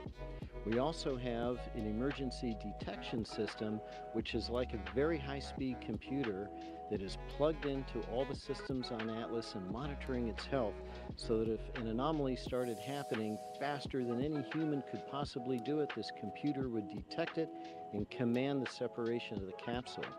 And of course, on Centaur, we have two RL-10s instead of one rocket engine for more thrust because of that long, flat trajectory. The last thing we do is actually kind of subtle and maybe a little bit trivial for most people, but we anodize the first stage of the booster to protect it from a thing called stress corrosion cracking. And just to be extra careful for the crew, we actually double the thickness of that anodization. Wow, that is fascinating. Tori, thank you so much for joining us here today. Megan, D, Mike, back over to you. And as we check out some pad team members there getting ready to leave the crew access tower, teams inside Mission Control at Johnson Space Center in Houston are also keeping a close eye on launch. Here's NASA's Brandy Dean and Boeing's Jim May. Thanks so much, Megan. Welcome back to Mission Control Houston at NASA's Johnson Space Center. We are now 44 minutes away from launch and everything continuing to go pretty smoothly. Team here is under leadership again of Flight Director Mike. Oh, so you're having all the way. Once Starliner gets off the pad, Jim and I will be with you through the asset, giving you the play-by-play as Starliner makes its way into orbit and expanding on the calls that you'll hear from Capcom Joshua Kutrick, making to Butch Wilmore and Sonny Williams. There are a number of major milestones you'll want to keep an eye out for during Starliner's climb to orbit. The first you'll hear from Starliner's crew is roll program coming from Commander Wilmore, indicating that Starliner is rolling into the planned orientation for ascent and orbit ops. Then about 45 seconds into flight, the crew and Starliner will reach what's called max Q, which is the maximum dynamic pressure that they will experience during ascent, and that happens just before they reach Mach 1. A minute and 35 seconds into flight, the solid rocket boosters that give Starliner its first major push into orbit will have been used up. So it's Joshua Kutrick who's the Capcom. More than a minute after that, and then jettison the boosters. It's his astronaut. Second stage He's going to be on the over next and Starliner. gets Starliner the rest of the way to orbit. Starliner will actually reach orbit. I've been meaning to mail you some stuff. At which point the I keep forgetting to get your address. I just copied your address. Starliner So and its crew hold on to that stage for a couple of minutes. Yep, it's down in my it's down in the description. 58 seconds in flight. Yeah, anyway. Which Sonny will be No, I got it. flying Starliner on their own. We got all kinds of trinkets. Mentioning a number of abort-related milestones as Starliner moves past them. The Starliner can safely abort all the way up to orbit, as you just heard in that interview Nice. we saw from Florida. That includes Fuck the yeah. East Coast, off the coast of Newfoundland, and off the coast of Ireland. read that. Beyond that, it would just be able to safely abort to orbit, and of course, we're hoping not to need any of those options. And the last major milestone before the crew begins what we call orbit ops is the orbital insertion, Oh, nice. or OI burn. One of those. Starliner Yeah. into slightly elliptical orbit as opposed to the more suborbital, slightly suborbital trajectory that it starts off and after separating from Centaur. From there, Starliner will be on its way to the International I got all Space kinds of coins. We got lots of coins. Space Station. Let's check in with Rob Navius and the International Yep. Space Station Flight Control Team. Rob? Send some of those. Back here in the International Space Yeah, those would Station be Flight badass. Control Room, flight controllers are keeping tabs on the countdown and monitoring the work on board by the Expedition 42 71 minutes. crew in advance of Starliner's scheduled arrival tomorrow. After docking, NASA astronauts Matt Dominic, Mike Barrett, Jeanette Epps, and Tracy Dyson, along with Station Commander Oleg Kononenko of Roscosmos and fellow cosmonauts Nikolai Chub and Alexander Grabenkin, will be ready to roll out the red carpet as Wilmore and Williams float through the hatch into the Harmony module. Now, the dock timeline is team lead, designed to be Elsie. variable. That means that the number of days Starliner could stay at the station could be adjusted depending on any further launch delays or undocking delays Clear the flight caused hazard by area, weather turn conditions area at the western warning U.S. system landing lights, sites conflict for warning Starliner. flashing red, and sound One of the most area, important dock days for the Starliner crew will come 2 days prior to their scheduled undocking, when they load the last of the cargo items to be returned to Earth in the vehicle and conduct onboard manual piloting proficiency. That will enable them to stay sharp for their departure from the station and the deorbit and entry events that will follow. We're now FE, 41 LC. minutes, 9 seconds away from Disabled cat, liftoff. TVM system Today, the operational loops are so far, thankfully, quiet. And with that, we'll go back to our folks at the Cape.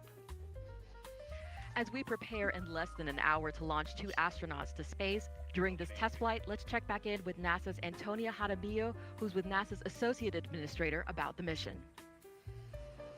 Thank you, Dee. Joining me is Jim Free, NASA's Associate Administrator. Jim, I'm thank glad you so I'm much not one of those for joining us. announcer people because I would script the Why it's pronunciation. important for the space agency that we Yeah. have another American spacecraft launching to space from American soil. Well, I mean, it is truly historic day that we have today. It is the 6th time we've launched a new vehicle to space, and this time with the first female on one of those missions in Sunny, and from the Cape Canaveral Space Force Station, not the Air Force Station any longer. I'm gonna get some coffee. Now it gives us that chance Roger that. to go back to ISS with another crew. Roger. The learning that we're doing there about the Roger. human body, about technology, about I'll get another science. beer. Of course, science is key to all we do. And then to prepare ourselves for those missions to the moon and then onto Mars. Absolutely. You know, a lot of firsts, a lot of important things for sure happening on this mission. You know, you talked briefly on this. Can you discuss again why it's important just in general that we have multiple spacecraft available to send humans to space? We need that access.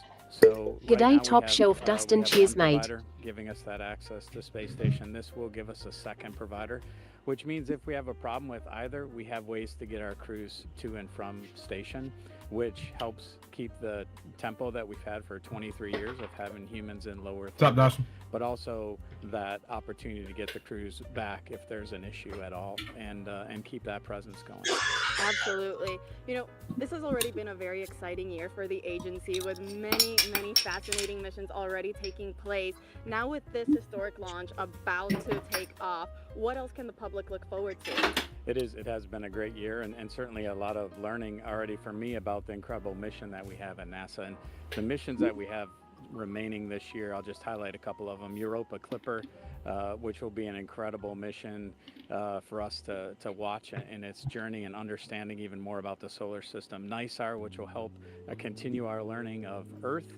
And then we have X-59, that first A in NASA, right, the aeronautics, which will go through its first flight this year. We're about to do an engine run-up on that aircraft. And of course, heading towards Artemis 2 next year. The crews in Washington this week planted a moon tree just yesterday with our deputy administrator, and that gets us on our path back to the moon. Absolutely, and we cannot wait for all of those missions. Jim, thank you so much for So joining us here ULA's today. Boeing, Megan D. Lockheed Mike, Martin, back over to you. Thank you Boeing both. Defense. And we are now 38 minutes until liftoff of NASA's Boeing crew flight test with Butch Wilmore and Sunny Williams. You can see they're inside the Starliner spacecraft, patiently, maybe awaiting liftoff, right, Mike? Oh, they're very patient at this point, and so far so good today. It's been a very smooth count, as Rob Navius mentioned earlier. And so the plan is for Butch and Sunny to be docked. That was a call out saying that the pad team has cleared the pad. Now the plan is for Butch and Sunny to be docked to the ISS for at least 8 days, and then after, they will return to Earth with a soft touchdown in the American Southwest.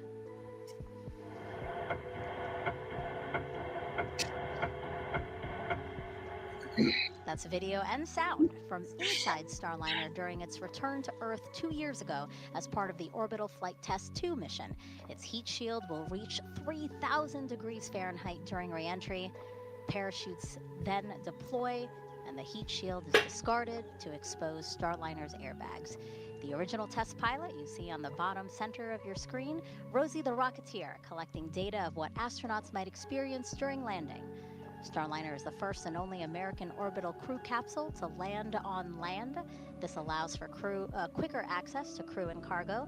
It also makes turning the spacecraft around for future missions quicker. But Mike, Starliner can also land in water in the case of an emergency. Absolutely. Starliner has a lot of heritage and commonality with the Orion spacecraft, which lands on water. Starliner's a little bit smaller and a little bit lighter. In the case so of it a can water actually land landing, on there's land. sea It has cushion those airbags, as we saw. I can't wait doubles to as a talk flotation first device. and ask Butch and Sunny about how are the airbags, because Soyuz is a little bit hard landing, but everybody's fine.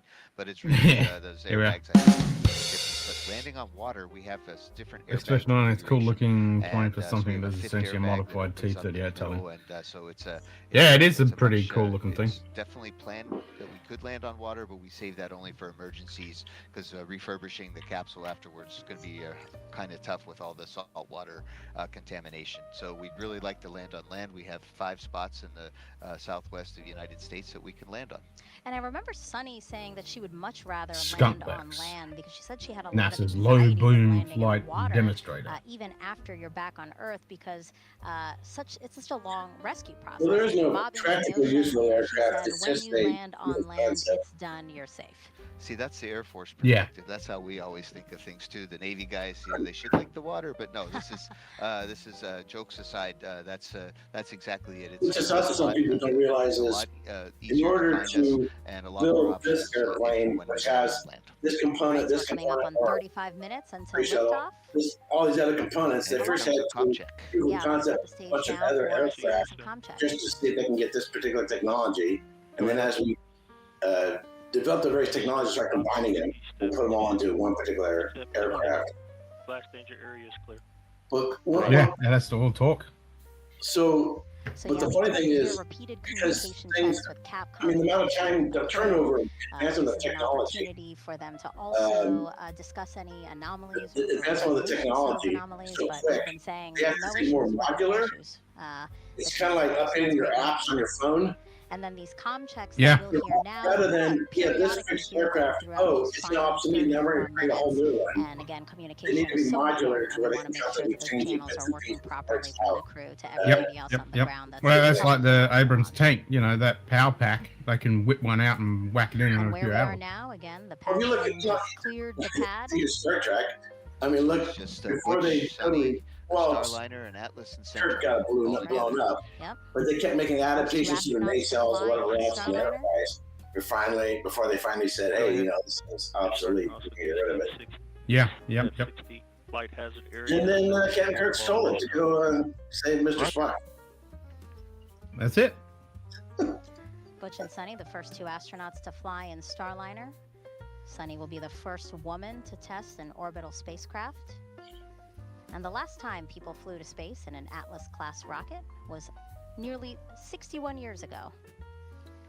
There you go, It's gonna be that 61 years final ago. test to certify a second commercial spacecraft to ferry astronauts to and from the space station.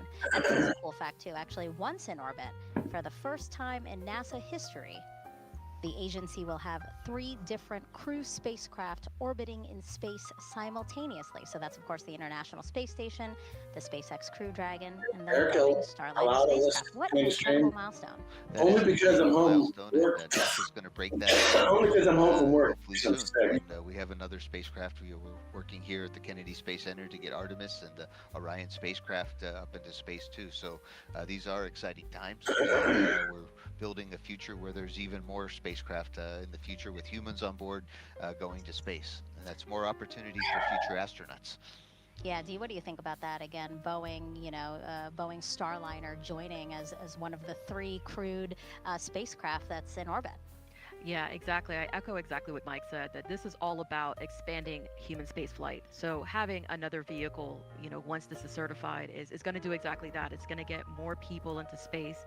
Of course, this time to the International Space Station, it's going to increase science. 32 minutes. Let's get but of this course, thing there's fucking in also the air. private missions. So, at the end of the day, it's going to be, it's always great when you can get more people, into space. Yeah, and we've been asking you to submit your Ask NASA Log on to the questions from website, maybe you're social buying media, so let's something, and answer there's a some little more of those checkbox now. that asks you if We you're a have this robot. one from, love this name, Shaquille Yeah. Oatmeal. Eventually, they're going to have to get rid of those What's because the that'll be a life form of of an astronaut discrimination. like between launches? Yeah, you're not wrong. We spend all of our lives here training and wanting to become an astronaut, and then once you're an astronaut, what's it like? And so we do a lot more training. But I'll say that the last time I flew in space, we just had our landing anniversary on June 1st on STS-134, and that was in 2011. That would have been a great day to launch, but we chose not to. But that's 13 years ago. So in the last 13 years, what have I been up to? And that's been helping get Dragon and Starliner up into space, helping my friends aboard the International Space Station as Capcom. I helped Sunny when she was doing spacewalks, and we help each other. It's all part of a big team. And so today it's great to see Butch and Sunny. They've both been waiting 31 to minutes fly again.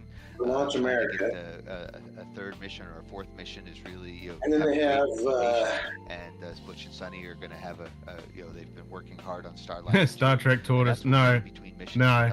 That Star Trek doesn't exist. Be ready and support So them. they have 30 minutes to launch America and 90 minutes to because in launch. working with our commercial partners, it really allows NASA to unless you're pursue talking other about Next things, like, Generation again, with returning to Picard the moon. Our and eyes are set on Mars with the Data. Artemis program. Yeah.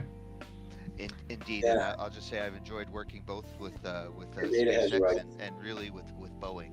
I mean, when we saw our teammates on the Monterey, it just Yeah, and then you have Professor Moriarty, because there's a lot of hologram. respect. Yeah, I'm clearly talking about TNG. Yeah, we're not talking about the Now, other this one shit. is from World Citizen on YouTube asking, does the crew on the space station watch the launch? So right now it's the middle of Minus 30 minutes. 30 minutes to go. RC, conduct weather briefing on Channel 8 Weather Conference Net. Roger. Control, start arm hydraulic final prep. Nice time. Roger. We said it at the same time. Pogo suppressor charge. Roger. Roger. Perform RD180 transducer converter calibration. Roger. Roger. Roger. 2, perform Centaur LH2 SVV cycle test. Roger. Roger. That's all the communication. We know what they're gonna say. Team, basically all the steps that's needed to get us to. Do I got a butt with a large butt? 30 minutes, less than 30 minutes left. So aboard the International Space Station, if the crew gets a minute, I do believe that they're beaming up this launch broadcast. Always need to be hit with a large so hi fish. to my friends aboard the International Space Station, and that they're going to watch the launch. They're very Never named my kid Roger. Yeah, exactly. For the Starliner to arrive. And we're Unless you don't want him to be an astronaut. very cordial, but yes, I remember. Or in the military. Yeah. The shuttle's launch. Actually, the Marine Corps doesn't use that term. Landed on either the shuttle or on the Soyuz, we would Was it Wilco? landing coverage too. So certainly, actually, I was a military police, so we use police And terminology. we did not get a chance to talk to NASA astronauts Tracy Ah, Dyson okay. and Jeanette Epps So maybe prior the to infantry launch. We always use Roger. Yeah. So we didn't say repeat. We would say 10-9. Yes, RD180 transducer converter calibration is complete and the engine FIV is open. Roger. Roger. Flight control, start flight control final prep. Roger. Roger. LC, Puny 2. Go ahead. Centaur LH2 SVV cycle tests are complete. Roger. Roger. Again, Tracy Dyson, Jeanette Epps, two of the astronauts that are on the International Space Station already. We did get a chance to talk to them prior to launch. And they said they are ready for Butch and Sunny to arrive. They've gotten their areas all set up for them, so they're really excited to welcome them just about 26 hours after liftoff today. Again, 27 minutes, 53 seconds and counting until liftoff of Butch and Sunny, the first two to fly Boeing's Starliner capsule to the International Space Station. Let's go over now to Brandy and Jim inside Mission Control in Houston. Thanks, Megan. Lead Crew Flight Test Flight Director Mike Lammers is getting ready to poll the flight control team here in Houston for a go or no-go, verifying that all of Starliner systems are ready for launch. Everything is looking good at the moment, and Lammers will use this poll to determine his own response to the final go, no-go poll by the launch conductor just before liftoff. Once we do get into the terminal countdown time frame, there are a few major activities that the team will oversee. First is Starliner's transition from ground power to battery power. That comes about 18 minutes before launch, and we leave it as late as possible so we can launch with those batteries as... Go ahead. Arm hydraulic final preps are... Roger. Roger. L minus 27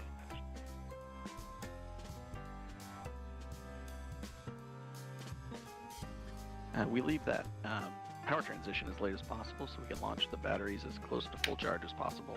A few minutes later, with less than 10 minutes to go before liftoff, Starliner's ordnance will be armed. That activates the critical systems that are needed to detach all the things that Starliner would ultimately deploy or jettison as it climbs to orbit, or back for a landing if that became necessary. And then finally, just 1 minute and 15 seconds before launch, they'll work with the crew to activate the launch abort system, which would rocket the crew to safety in the case of an abort or on the pad early in the ascent. This will likely be the last you hear from us until liftoff. So we are going to send you back to the team in Florida to let Megan, D, and Mike see us through the rest of the countdown. Go Starliner. Roger. Now let's take a closer look at Starliner, the next generation crew capsule that you see atop Sounds like the name of a cruise ship. rocket there on launch pad 41 on Cape Canaveral Space Force Station.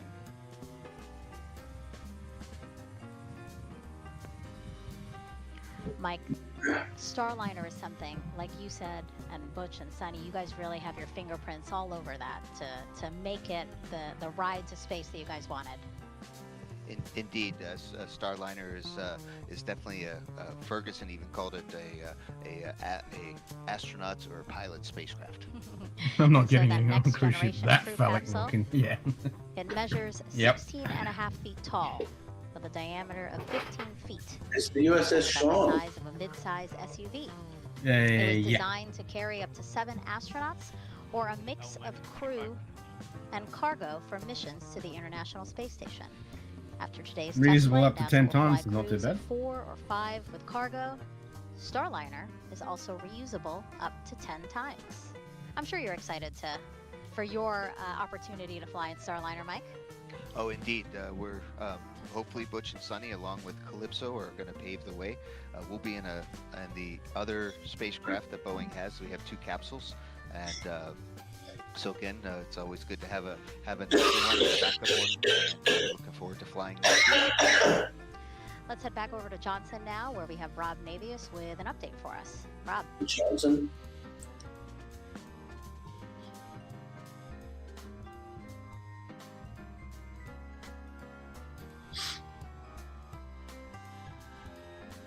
Wow, everything went quiet.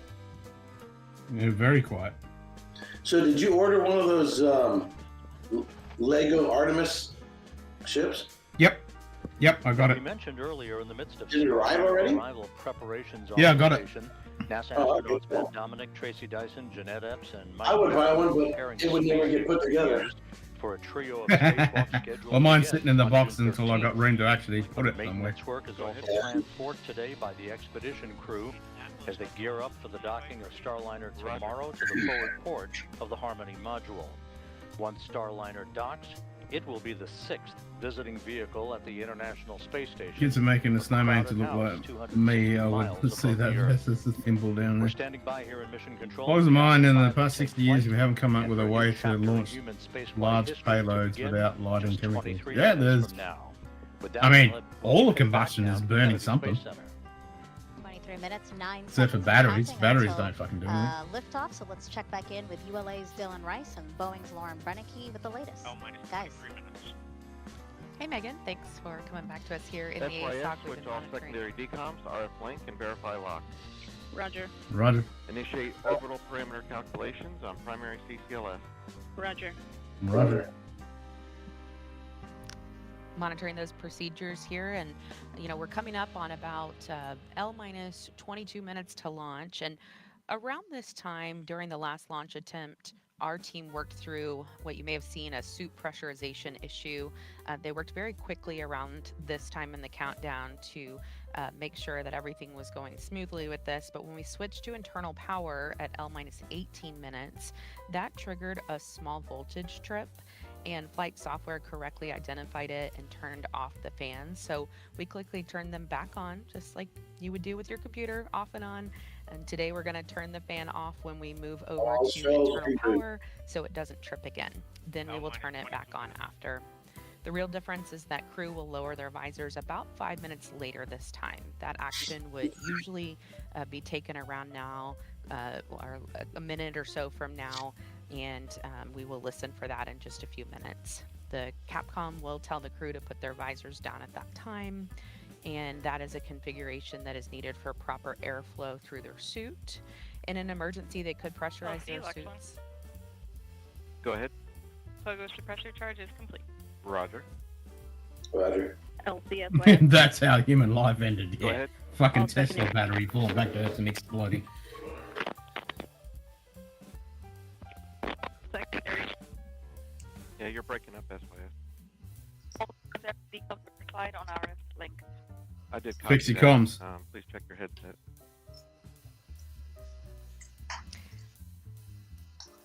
All right, as I was saying, that in an emergency, they would be able to pressurize their suits quickly if needed. And it's a little different for them this time because, as we mentioned during this broadcast, their helmet is really more of a visor. It lays back like a hoodie on their shirt, and they pull it forward and then just zip it up. And this config also calls for them to deflate their lumbar support and secure their restraints from launch. So once we get to that point, it's really buckle up, it's almost go time, and then the crews will report back when finished. And then while we're talking around L-19, have you seen NASA's X-57? The Starliner readiness poll for terminal count. That will happen on a side channel. So I'll be listening for that, and I'll let you know when we hear it. We do have a few polls coming up. That one is short. It will take place in the Boeing Mission Control Center, or BMCC, here in Florida.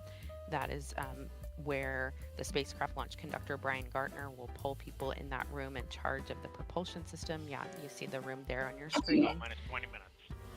P1, reinitiate AHB charging. Roger. RLM, verify redline monitor and event table are in the correct configuration for terminal count. Verify. RC, verify solar radiation acceptable for launch. Verified. Roger. Right, you might have heard, kind of came in faintly. Starliner copies. They asked them to go ahead and deflate their lumbar support. Put their tray cables up. More about that. Return the seat. There will be 3 calls coming up on this Yeah. Starliner readiness poll for terminal Exactly. count. Stowaway They area. will pull the mission support room manager, or Dining tray. MSR. After launch, the BMCC turns into mission support as things shift over to Houston. They will also poll the spacecraft test conductor, who monitors our power systems. Switch to channel 1. All personnel and visitors remain in present position until launch.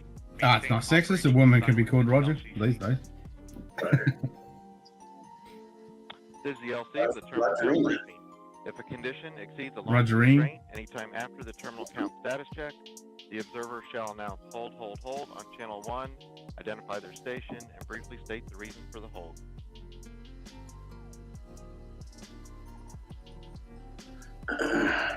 So, Lauren, as we were mentioning earlier, there's been traffic on multiple side nets, and that announcement that you just heard is Chief Launch Conductor Doug Lebo now bringing the team out from the individual subsystem nets, bringing everybody to the command channel, channel 1, for the final minutes of the countdown here. So we're gonna start to hear more traffic on the command channel as we start to do our final configuration steps for launch. So we're going to hear a couple of things. We're going to hear... minus 18 minutes. Flight control, perform launch on time verification. Roger. We're going to hear some final avionics checks like that last call. We're going to hear hold fire switch verification. The range hold fire system allows representatives from Space Launch Delta 45 a hold button in the up the road at the Morrell Operations Center. So if there's an issue, Rogering. a safety issue that comes up, We all like a good rogering. So that's called a hold fire check. Those hold fire switches will be configured shortly, and we'll also start to hear calls about wrapping up our helium bottle charging on both the first and second stage. And Dylan, as you mentioned, with the traffic on the loops increasing a little bit, you at home may notice that we are speaking less. And so we are going to be listening to some of these things as they happen live with you. Roger. And we feel it's important for you to be able to... Go ahead. AHB charging reestablished and at flight mass. Roger. minus 17 minutes. OSM, place SRB ignition SNA switch in the enable position. SRB ignition enabled. Verify STO, RCO, and OSM hold fire switches are in their proceed position. Ready to proceed. All right, we're going to send it over to NASA's Daryl Nail at Hangar 80. Daryl. Thank you very much. And getting a final look at the weather, I can tell you this, it's a beautiful day to fly. Outside, our launch weather officer told us that there's no change in the forecast. We are 90% go, and what a beautiful shot of our beaches here from the courtesy of our chopper team here at the Kennedy Space Center. Folks coming out to enjoy the launch and an amazing day. Weather, no changes again. Low-topped cumulus clouds on land, which you see some of it there, but because they're low-topped, that's not a concern. When a rocket flies through a big, thick cumulus cloud, it can trigger a lightning strike, but those clouds are not the kind that can do that, according to Launch Weather Officer Melody Lovin. And so we're good to go there. We also have a launch visibility is always a factor here in the southeast. Can you see the rocket and from where? And our friends at United Launch Alliance provided us with this graphic so you can see about which point in the launch you would see the rocket. If you're within the first 2 inner circles, you should be able to see the solid rocket boosters jettison a minute after launch. Folks in the Orlando and Central Florida area will be able to see it about 90 seconds of flight, and then it'll come into view for much of the rest of the state after more than about 2 minutes, including Tampa on the west coast of Florida. The southeast corner of Georgia might be able to see the Atlas Centaur separation, which happens after 3 minutes of flight. Again, we're looking good here at the ASOC. Richard Jones polled his team, the NASA operations manager, and all of them are go. LC flight, channel 1 and air to ground 1 are now merged, going to air to ground 1. Roger. We'll send it back to the host desk. LC flight, air to ground 1, ready for contact with Starliner and channel 1. Roger. Starliner, LC, com check on channel 1. Those are com checks again. LC, Starliner, loud and clear. I have you loud and clear also. And our astronauts, who you see there. Again, this is the test flight. Houston, com check, air to ground 1. Houston, Starliner, loud and clear. Houston has you loud and clear on air to ground 1. Before I go into space, can I Roger? Test flight, Roger? and Boeing Confirm is if you can Roger. To do that, Roger. there are Roger a total of confirmed. 87 Rogering Roger. test Roger. objectives and many more operational capability checkouts. So take a look at some of the main objectives with the crew on board. I'll go through a couple of them here. So they will demonstrate the performance of crew-related equipment. The crew will perform hatch operations and transfer Roger confirmed. Rogering Roger. They will also evaluate the vehicle and transfer cargo. Rogering accomplished. Roger. Configuration. They'll conform functionality of manual piloting and deorbit with a successful separation of the crew module from the service module. And finally, they will demonstrate Starliner's entry and descent. 13 minutes and 24 seconds from only the 6th time NASA astronauts will launch on a new spacecraft designed for crew. And if you're curious about the previous 5 flights, we have you covered. Check out our video here. Mercury Redstone 3 was the first test flight. Alan Shepard, May 5th, 1961. Gemini 3 with astronauts Gus Grissom and John Young launched March 23rd, 1965. Apollo 7, October 11th, Good old 1968, Saturn with Wally V. Schirra, Don Isley, and Walt Cunningham. STS-1 launched with astronauts John Young and Robert Crippen, and it launched April 12th, 1981. Starliner Houston, your suit fan Bravo is repowered. It looks good. Please close your visors. Column closed. We saw a video there of Demo 2, May 2020, Doug Hurley, Bob Benkin. And then, of course, today's NASA's and Boeing's crew flight test with Butch Wilmore, and Sonny Williams. You know, Mike, 12 minutes and 15 seconds to go. How are you feeling? I am excited. I'm grateful to ULA and Boeing and NASA team that we are sharing this historic moment together. Go Starliner.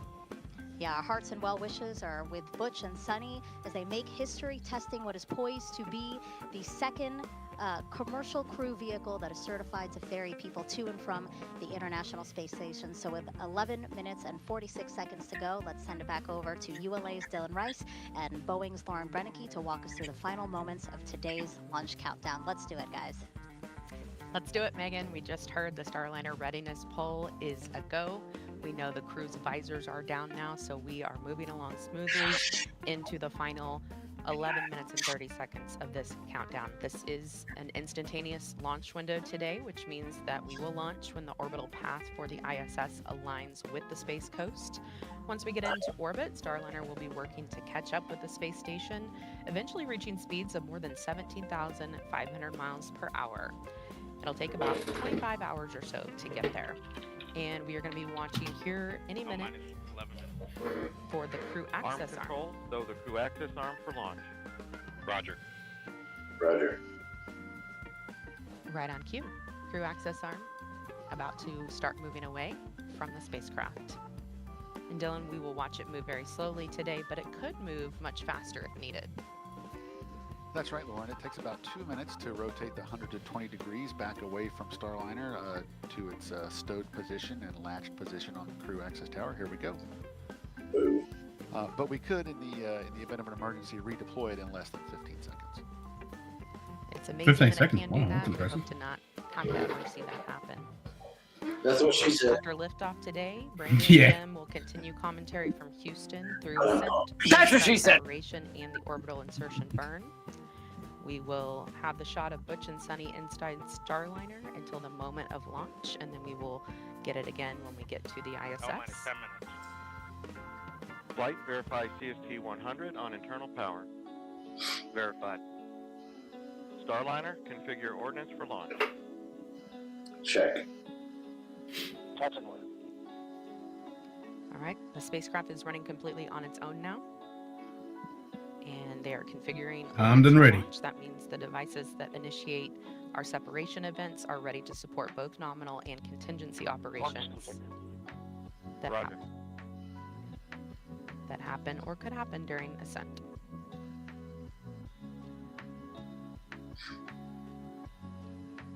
So, Lauren, we're just about 2.5 minutes now away from our terminal count status check. The terminal count status check is the final report from each operator indicating that their system, whether it be a ground control system or a launch vehicle system, is ready to execute the final 4 minutes of the countdown to launching the rocket. At this point, if there were an issue, the anomaly team would be discussing it, but nothing like that has happened right now. All's quiet. I am expecting to hear all members of the team report go when pulled by Chief Launch Conductor Doug Lebo. And we're actually hearing on a side channel that they are preparing for the launch vehicle systems poll. This is the long one. A lot of people view this as their favorite poll. It's kind of fun to listen to them list off each system, and then that team will give a final go or no go for launch.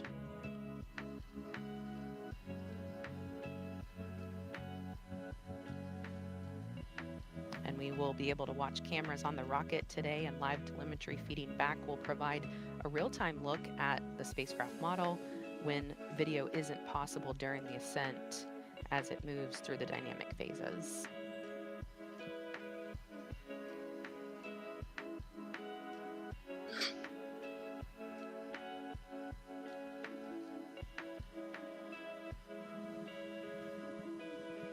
L minus 8 minutes.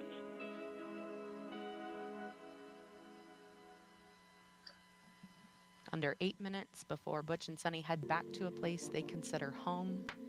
Both of them have spent 2 different stints of about 6 months on the International Space Station, and they are thrilled to be going back for a 3rd time.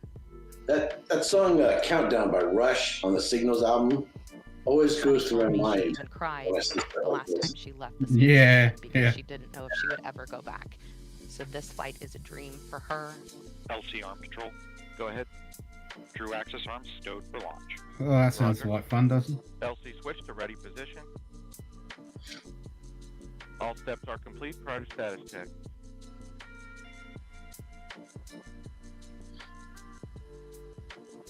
Let's listen in to Chief Launch Conductor Doug Lebo conduct that final terminal count status check as we prepare for launch. L minus 7 minutes. Status check to proceed with terminal count. Atlas systems, propulsion, Go. hydraulics, Go. pneumatics, Go. LO2, Go. water, Go. sensor systems, propulsion, Go. pneumatics, Go. LO2, Go. LH2, Go. has gas, Go. electrical systems, airborne, Go. ground, Go. facility, Go. RFFTS, Go. flight control, Go. GC cube, Go. op support, Go. comm, Go. umbilicals, Go. arm control, Pass gas. Go. ECS, Go. redline monitor, Go. There you did. Go. Let's light this sucker up. Go. ULA safety officer. Go. Vehicle system engineer. Go. Anomaly chief. Go. Range coordinator. Clear to proceed. Flight director. Houston flight is go. Starliner. Starliner, go. Launch director.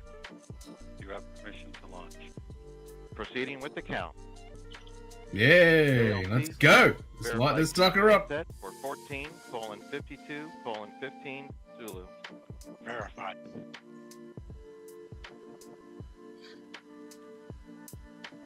Starliner, net is clear. Thank you, LC. For everybody listening, just a thought. Sonny and I, as we were traveling to the pad, we saw many American flags, and many of you were waving flags at us. And then as we reached the pad, we look up, and of course there's that American flag on the side of the White Room. Also one on the side of the rocket itself. And we know that that represents unity and resilience and unified efforts for the common good. And that's what Sonny and I have witnessed this last month. Each of you displaying what this nation's forefathers envisioned. G'day, Greg McDonald. Cheers, mate. Family and country. The people who use their gifts and Cheers, talents Greg. for the common good and are passionate and tough. And we all know that when the going gets tough, and it often does, the tough get going. And you have. And Sonny and I are honored to share this dream of spaceflight. And I'm proud to be American, or at least I'm free. Let's get America, fuck yeah. Now let's put some fire in this rocket. Now let's push it to the heavens where all these tough Americans have prepared it to be. Let's go, Calypso. Take us to space and back. LC flight, Starliner configured for terminal count. On my mark, the time will be T-minus 4 minutes and count. 3, 2, 1, mark. Mark and Roger, man, those are popular dudes. 3:55. Yeah. Arrows enabled. Just beautiful words from Butch there. No better example of unity on this planet than what happens at the International Space Station. But what happens on the space station stays on the space station. 3 minutes and Stays 30 on the seconds. space station. Yeah. 3:30. Atlas hydraulics at flight press. Atlas boosters hydraulic steering systems now pressurized for launch.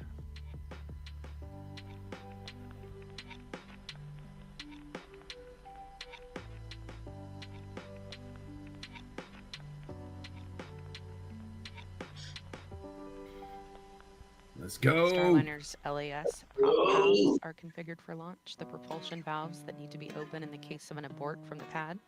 3 minutes. Pressurizing Atlas tanks. Securing LO2 stopping. 250. FTS internal.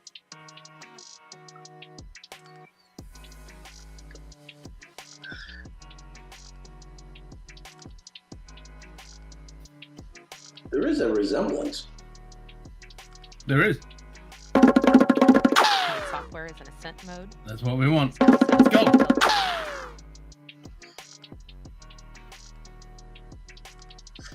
Fun will now commence. There you go.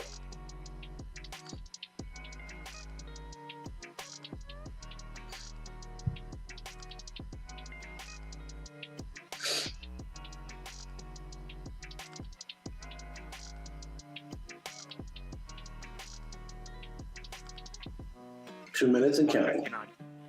Vehicle internal. 155. Launch sequencer start. 150. Securing Centaur LH2. Securing Centaur LO2. Vehicle is now transferred to its onboard batteries and topping is 140. Launch enabled. 137. FTS armed.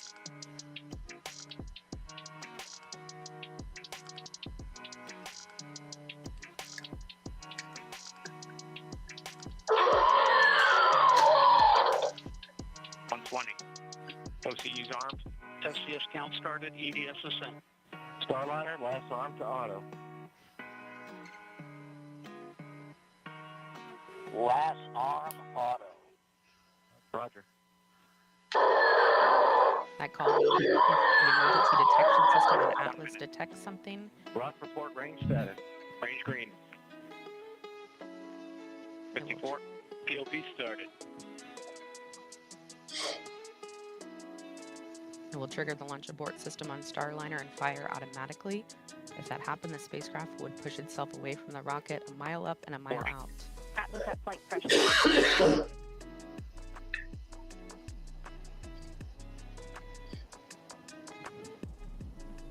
30. Centaur at flight press. 25. Status check.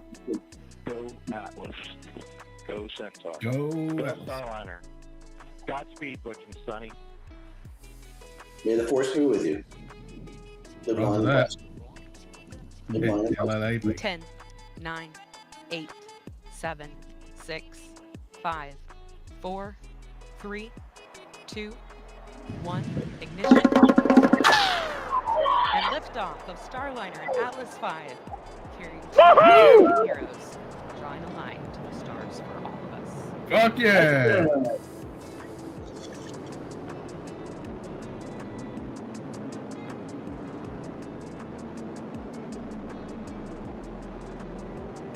Commander Butch Wilmer, they're calling down to Mission Control here in Houston that the spacecraft has begun rolling into the right attitude for its altitude. Marvelous! The control officer here in the room seeing good data on that.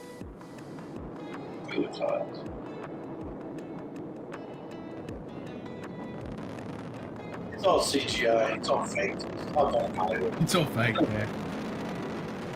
AI.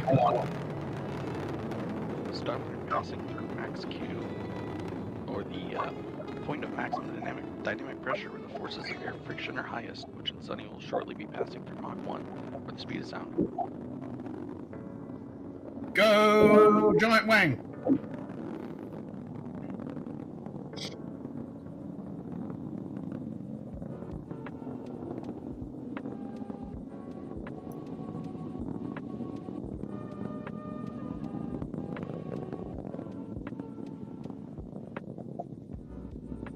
You got a good throttle up.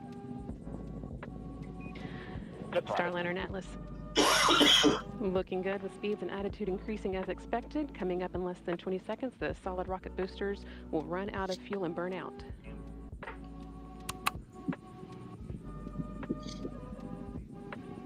Good SRB burnout. Good SRB. Now the fuel in the solid rocket boosters has been depleted. The Atlas main booster stage will be continuing its burn for about the next 3 minutes. I need to go lay down. I feel like crap. Good handle. Roger that. Good handle. That call, good handle from Capcom Joshua Kutrick, indicating that the crew now has the ability to initiate an abort manually if needed. All looking good so far. Now 2 minutes into Starliner's flight and coming up on the solid rocket booster jettison boosters. at the 2 minute and 40 second mark.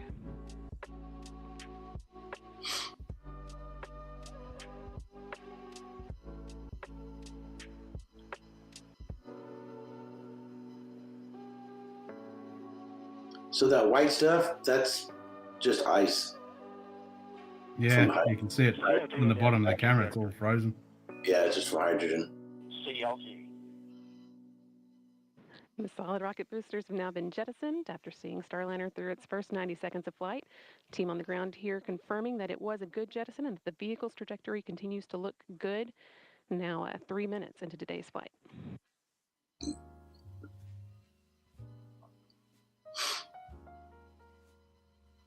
Fuck yeah.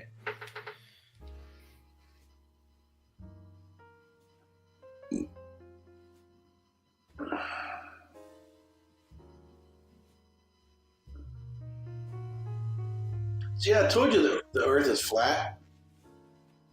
Yeah, exactly. That's not a curve. It's a lens distortion. Yes.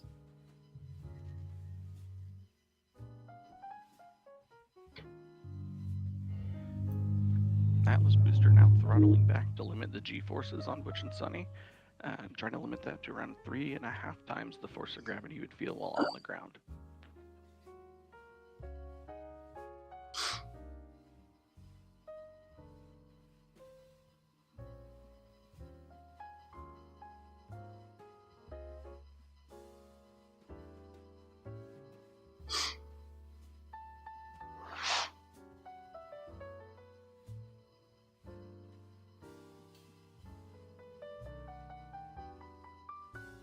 Bloody CGI running a good story. Where are the damn lizard people? Actually, if it was CGI, it would look better than this. Yeah, that's true. There we go. That's the CGI. Yeah, the CGI. I know. We need Rocket Man.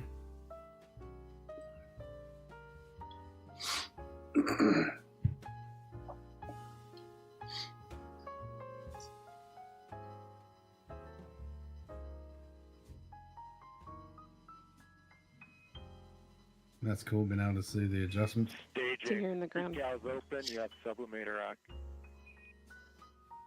Decal sub act. Decal. Great act. Team on the ground reporting that they saw the ascent cover on top of Starliner that's been protecting the spacecraft's docking system through its climb into orbit. They saw that jettison as planned. Right stuff. Yep, both of those would be epic. You have good control.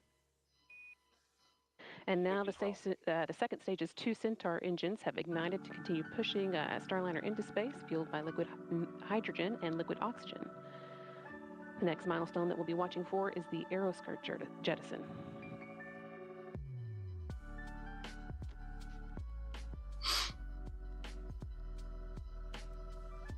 It's pretty fucking cool. Us bunch of apes can make this shit happen.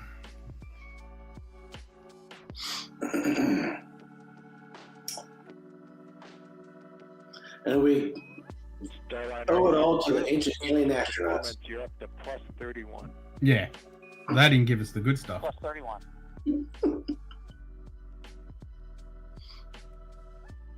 Atlas Control reporting booster performance offset of 31 seconds of ISP, or specific impulse, relative to its design baseline of around 450.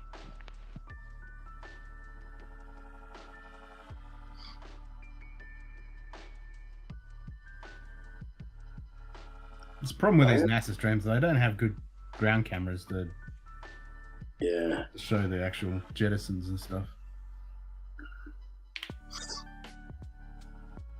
Instead, they're showing this poorly made cartoon. Yeah. I mean, there are video games that look better than this. Yeah, Kerbal Space Day. Although you probably don't want it to look too good because they would start to disbelieve everything. Yeah. If this looked too good, then they would assume we faked everything. Yep, we faked it. Yeah, we faked the whole thing.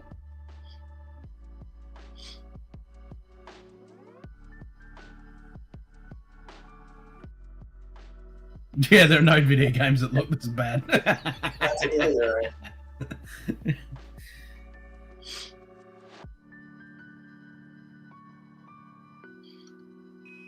Good center. Good center. Capcom Joshua Kudrick continuing to pass good news up to Starliner's crew. Last one reporting that the Centaur upper stage remains in good condition and is performing well, pushing them into orbit. That's his wacky races. Yeah, it no longer looks like a phallus. Now it kind of looks like a microphone. Yeah, microphone or a fucking a nail. Stud. St. John's open.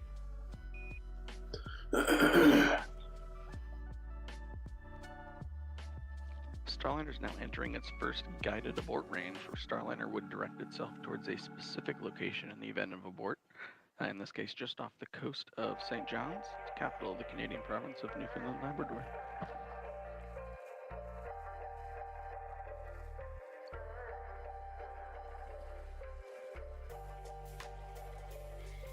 God damn it, give us some fucking ground footage, you fuckers. There's probably nothing to see. It's too far away.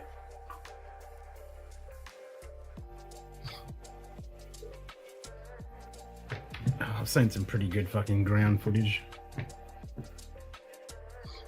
Like everyday astronaut, when he does the launches, they're pretty fucking good. 1:5-11:52. Good perf. You're at 34 to 36 seconds. So, I mean, if you look at the image down below, what are we looking at? That looks like Italy. Back all letting the crew know that But the I don't main think engine so. cutoff, MECO, No. should happen just about on I'm time. sure. Nah, that's Minutes up. into today's flight. Another Canadian good land. indication that Starliner's ascent is ticking along exactly as expected. Because it's going up the East Coast. Main engine cutoff is a major milestone marking Starliner's arrival on orbit.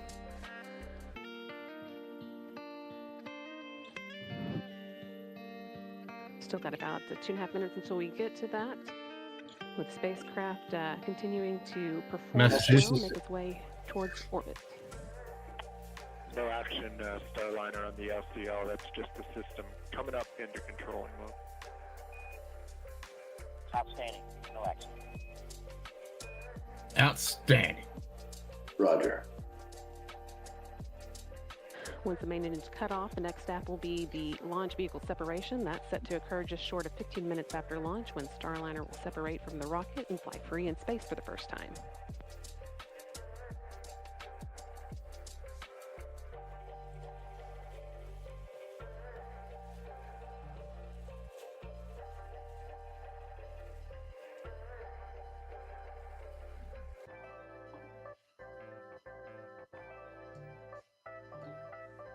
Flight Dynamics officer reporting that to this point, Starliner could potentially make an abort landing off the coast of Ireland. And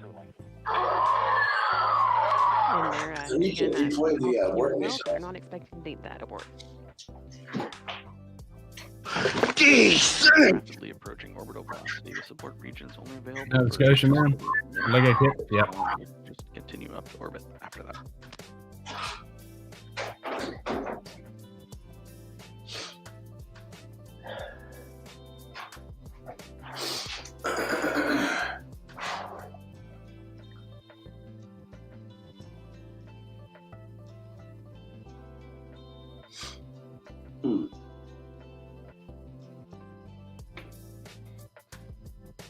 What's their altitude? Can't see it, can you? Can't really see it. 30 seconds, D'Amico. 30 seconds to go. Now until main engine cutoff, marking Starliner's arrival on orbit. 30 seconds to Miko. Nice.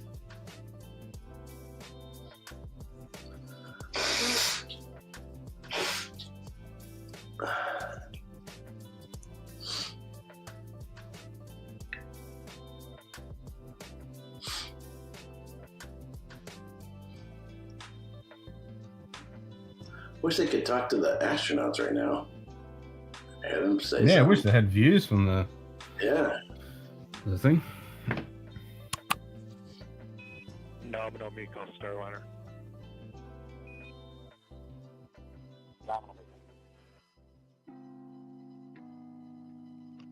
And with that nominal MECO call, that's main engine cutoff. We've got good energy, meaning Newfoundland? good Yeah, I velocity thought it was. continuing to orbit, and a good plane, meaning Starliner's trajectory is aligned with the Yeah, we need Donald Ransom so he can describe the geography below. rendezvous tomorrow. And with that, Butch Wilmore and Sunny Williams return to orbit. Individually, they are both extremely experienced astronauts. 5 to 1452. 1452. They're both very experienced astronauts with a combined total of 489 days in space between them. Starliner is also the third spacecraft that they've launched in. Both have traveled to the International Space Station via space shuttles and Soyuz and are now well on their way to repeating the journey via Starliner. It's also worth noting that Williams' role as pilot marks the first time that a woman has crewed a flight test of an orbital spacecraft. Just a few seconds ago, you heard Capcom Joshua Kucher calling up to Butch and Sunny. With the expected time, Starliner will separate from Centaur at about 14 minutes, 52 seconds into flight. Just under two minutes from now, or 1 minute from now.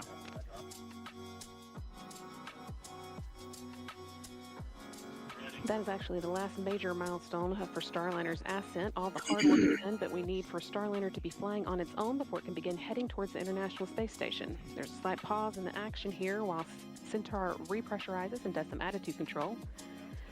We'll get into the right orientation to send Centaur on its way and then jettison it and move into the right orientation for the orbital insertion burn, which will come about 31 minutes into flight.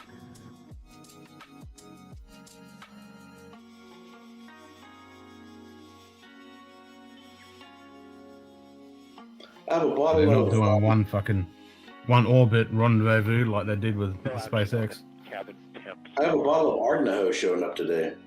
No action. Oh, nice. Yeah. So I toured the distillery in July, but they didn't have anything available, so I had to order something.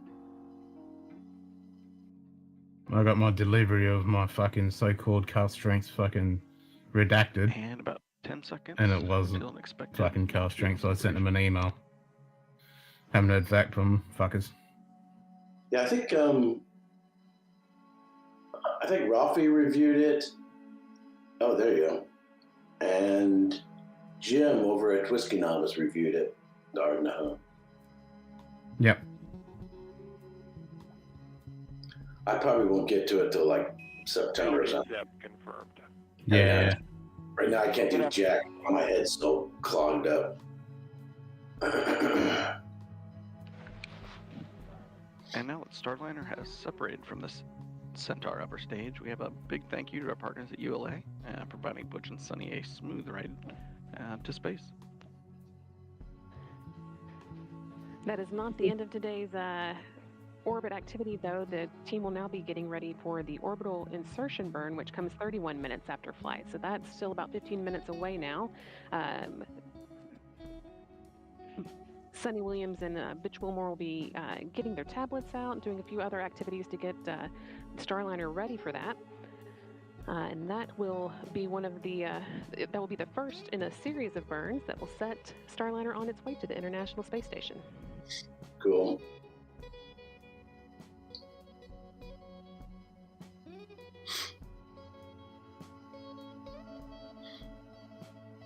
NASA didn't upgrade to Windows 11. Yeah, no updates. Actually, it's funny you should say that. We just upgraded to Windows 11 probably in the last six months. Oh shit. Yeah.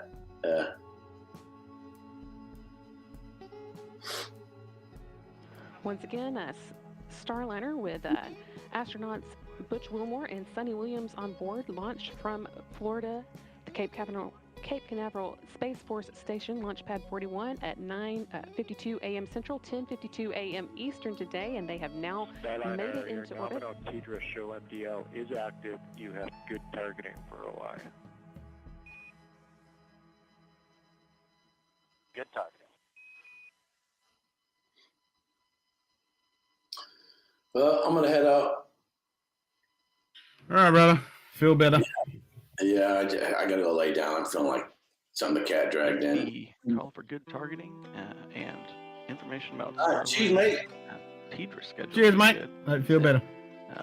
We've got good communication with the ground. TDRS is the tracking relay data satellites that Starliner uses to talk to the ground, and the flight controllers on the ground are seeing the dynamic. Go ahead.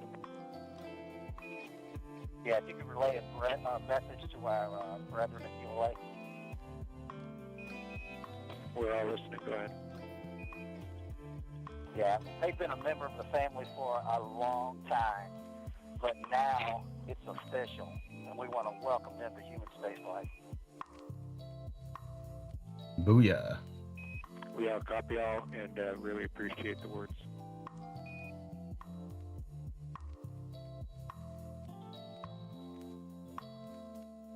And Houston Starliner, we are on the tablets and in insertion monitor. It sounds so weird they're on tablets. Like, what?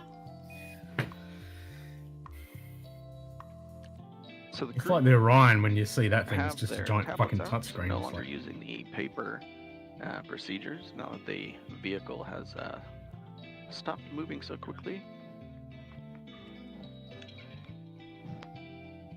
now they're using tablets. So there's a handful of things that the crew's going to do now, mostly just prepare the inside of the cockpit, so they are looking at the right data to prepare for the upcoming orbital insertion burn. The vehicle itself has done a few things recently.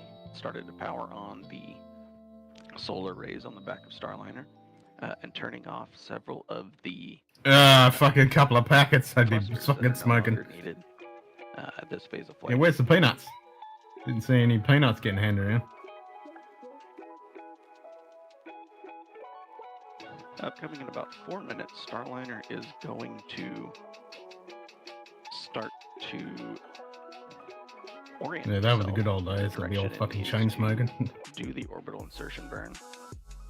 And the crew inside the vehicle will be turning the wireless access point on and allow them to stream some of the data from the spacecraft onto their procedure tablets. Procedure tablets, wireless access points. What the fuck? And Houston Starliner, last arm is off. Backup control switches, enable 1 on, enable 2 off. SM RCS is remote. We copy off. Enable 1 is on, enable 2 is off. SM RCS, you're in a good config. Good config. Where's the cameras from the fucking show?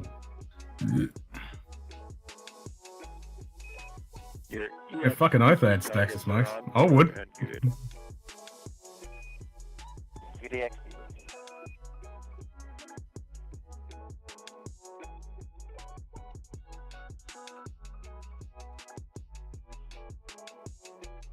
Yep, that were the good old days.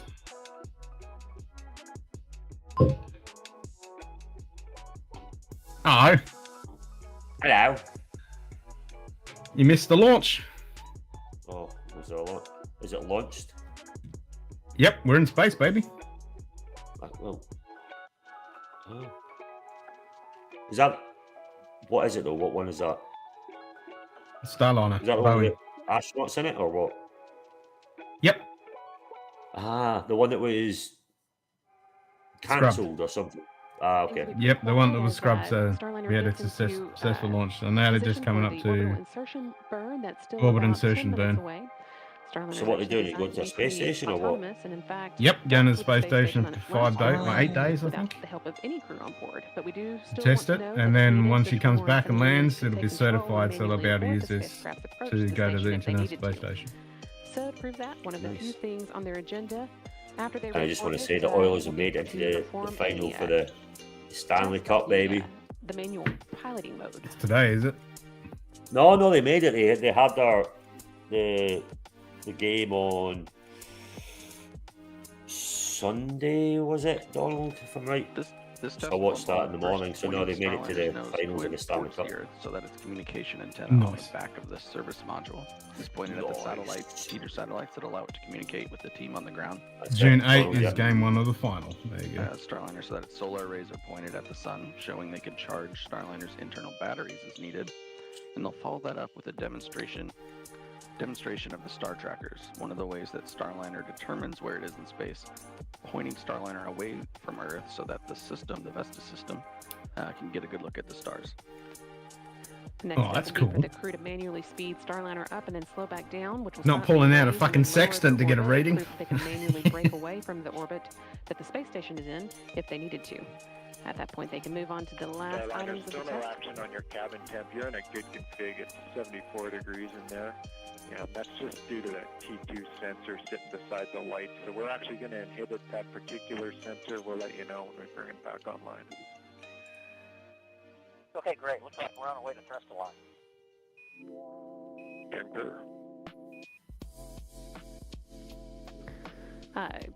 Josh Kutrick calling up that the crew can ignore some Do you know there's someone wants to pick me up from Heathrow Airport on next Thursday just to a London? result of one of the sensors being next to a light that's causing it to show higher than it What's actually that? When I get there. is. Sounds like the Yeah, crew are pretty comfortable one of getting into the people in the into chat place is at, orbital speaking to me insertion. wants to pick me up from Heathrow.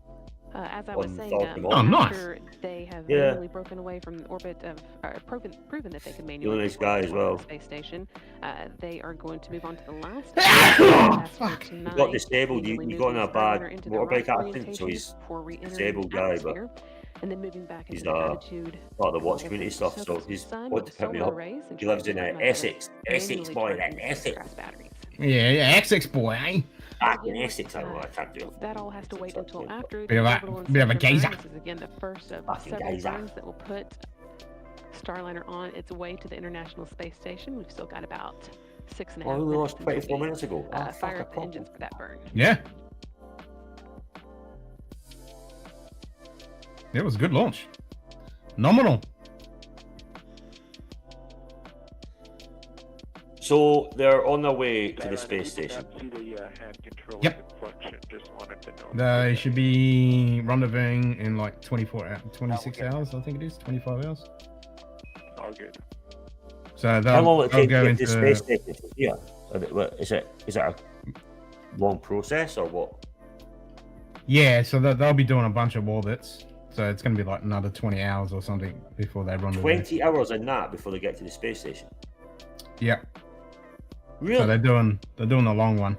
Unlike the Starliner, I mean not the SpaceX one where they did one fucking orbit rendezvous, which was fucking unprecedented. Because normally it can take a couple of days. I thought you'd launch, go up into space, find the space station, and go to the space station. I didn't know you fucking. No, it's kind of two specks in space spinning around the Earth very, very fast. You have to get to the right altitude and spin around a few times and get the right velocity to just gently meet up with the space station. Oh, God. Okay. Jesus. That's why it was so impressive when they did the SpaceX one and they did it in one orbit. It was like, what? Just went up, spun around, and then rendezvoused. It's like, that was unprecedented. So they're just going to go round and round the Earth for 20 hours? Yep. Fuck.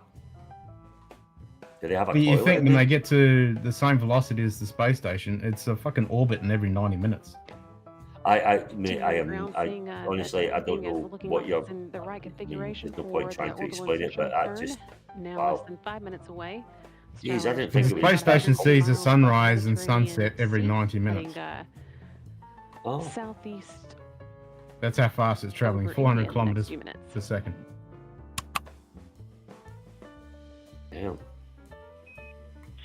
And it's constantly, the space stations with their solar panels is constantly adjusting to keep pointed at the sun. But they see a sunrise and a sunset every 90 minutes. In the OI burn, crew and ground controllers noting that Starliner is pointed in the direction it needs to for the OI burn. Yep, 17,000 miles per hour to maintain orbit.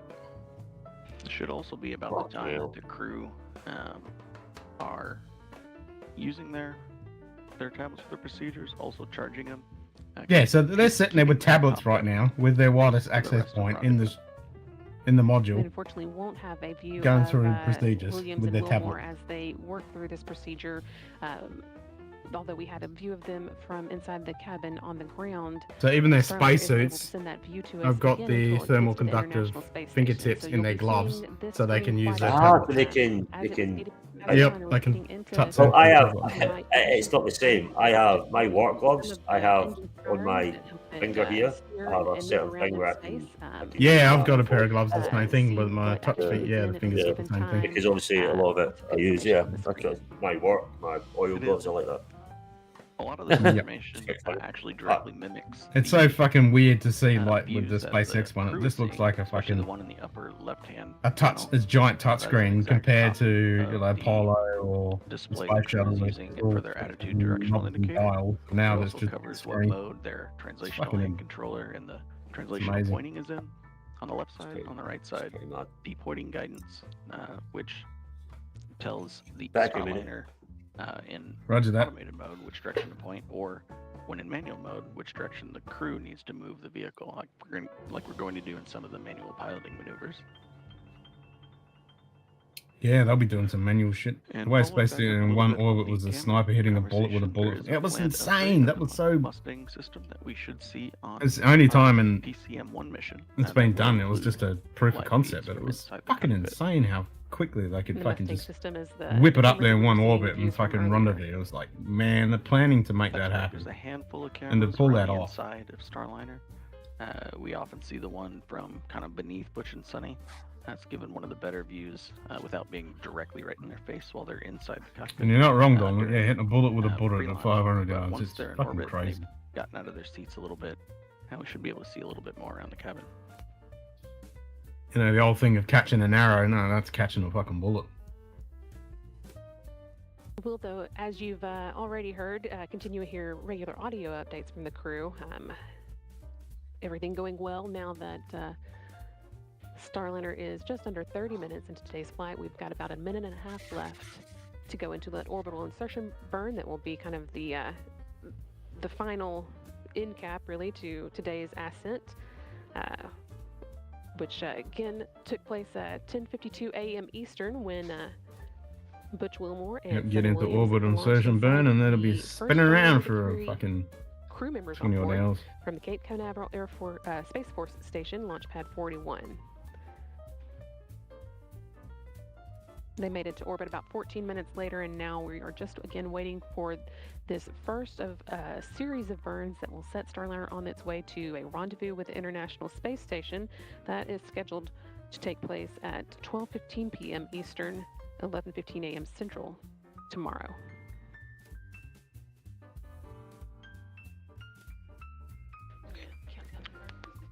And we're coming up at about 40 seconds till the orbital insertion burn. This burn is going to take Starliner out of its slightly suborbital trajectory and push it up to an altitude that will allow us to catch up with ISS for a rendezvous later tomorrow.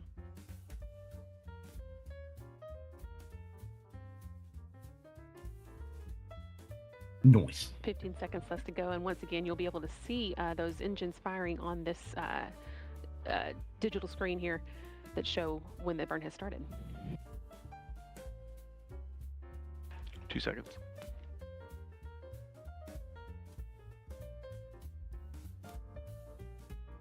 Here we go.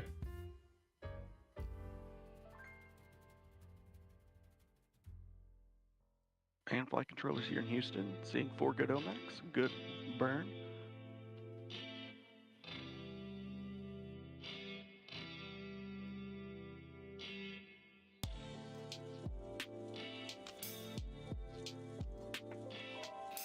I just think that this would be all automated these days. I wouldn't have to fucking do it manually. I'm back. They're doing the orbital insertion burn now. What does that mean? Well, at the moment, they're in a sub orbit. So if they just continue, they would just fall back to Earth. So they need to get into optimal position so they can stay in orbit to rendezvous with the ISS. What, there we go. We're in So orbit. what are they doing? Are they bouncing off the atmosphere sort of thing? Well, they're just above the atmosphere, so what they need to do is they need to get so that the gravity doesn't impact it. And with that They call up, can get in the right altitude, crew and so the flight controllers Earth's agreeing that that so was a they're good spinning OMAX. around at the same time as the Earth, so that they pretty much I see our stay in trajectory. orbit. Escape Earth, Pointing us space directly capsules to with people inside have to I'm reach trying the to think speed of of that. 40,000 kilometers an hour. So they're spinning at the same time Right now, Starliner is as moving into Earth at the nav moment, cap, and they're having to or in go nav A bit cap. faster. Would they a bit have to faster. leave? That's going to be the first of several positions. That Are they still in Starliner the Earth's atmosphere? Are they directed trying to get out of Starliner Earth's atmosphere? Is that what's happening, or to what? track some of the stars from the Starliner and up. Well, they're out of Earth's I'm atmosphere. I'm They're like definitely an out. absolute Yeah, yeah. I know. The position orientation of Starliner and Yeah, they're out of Earth atmosphere. That's the. So basically, the they're trying to get out launch of Earth's atmosphere at the And moment. of course, That's what we're they were seeing trying lots to do. of happy No, they're faces out of here Earth's in atmosphere. They have to get to Florida, an altitude and a speed to maintain Everybody glad to orbit, see so they don't Starliner fall back to safely in Earth orbit or with, bounce Butch off Wilmore and go into Williams space. Russo. My head Heading on hurts. its I way to have the no idea what International you're Space talking Station about. for docking tomorrow at 12:15 p.m. Eastern Time. So leave Once Earth's again, Starliner atmosphere, but safely on maintain orbit the has, same speed got as a Earth. good orbital insertion burn and is on its way. Kind of, yeah. Because if you think about it, like if you're on Earth and you want to get into orbit, if you shoot up and you go too high, you just go into space and you'll just be outside of Earth's gravity and you'll just So keep they going. have this. So there's a safety net. It's a specific. Yep. So there's a certain velocity and altitude you need to maintain to stay in orbit. So without being in Earth's atmosphere, but being into space, but between that, where you can consistently stay the same The sublimator is without dragging back into So if you Earth. think about it, the International Space Station and this shuttle now is constantly falling. probably noticed that. But because it's It's at a a certain reason, altitude and a that the certain advisor speed, there it doesn't fall back to Earth. It So just space falls station around falls the into Earth. Earth, even though it's in space. Wait for about 60 seconds Yeah, and then that's what open makes up the like weightlessness. 2 You're actually CFD falling. that, no impact or action. But Trying to get an altitude above 160 kilometers to maintain a speed of about 273,000 kilometers to maintain orbit. Because the International Space Station is 400 kilometers. Yeah, but the space station isn't a rocket; it just sits there, doesn't it? Joshua Kutrick there again, giving the crew. No, it spins some around. words about, Yeah, but there's no staying on rockets to orbit. keep This one's powering limited it to a couple constantly. meters, It just which are has used a. to cool How does it stay there the then? spacecraft down, but just letting them know. Yeah, it that there's maintains that. It has to adjust every now and then about. The team will keep watching because it's that. constantly In falling. the meantime, But because as, it's altitude Starliner and begins its making its speed, way it's to the spinning International around Space and Station, we're gonna maintaining. check in with You can see But it it's on slowly the descending. Flight It's Control slowly Panel. descending. It'll eventually burn up.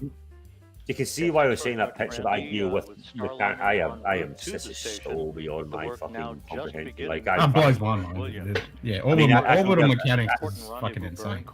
Give me a drilling tool and I'll fucking take it. But man, that's relative to the station and begin to refine its path to the orbital laboratory.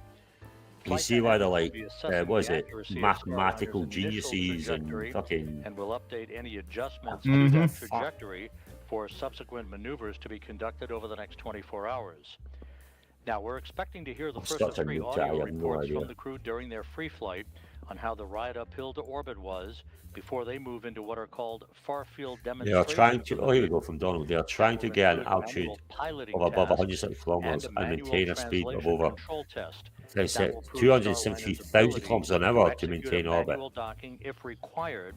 Oh yeah, like Ken just said, you have this certain buffer where Keep in they mind, we're sit providing there continuous coverage between now of going into Starliner's space flight and, to the and, International Space and Station. the atmosphere On there. Thursday You morning, have to hold rendezvous that. Yep. operations will So begin they're in earnest space. They're shortly free floating before now. 10 a.m. Eastern Time, leading to a Free targeted floating at docking for Starliner to the 233,000 kilometers an hour. at Wow. 12:15 p.m. Eastern Yep. Time.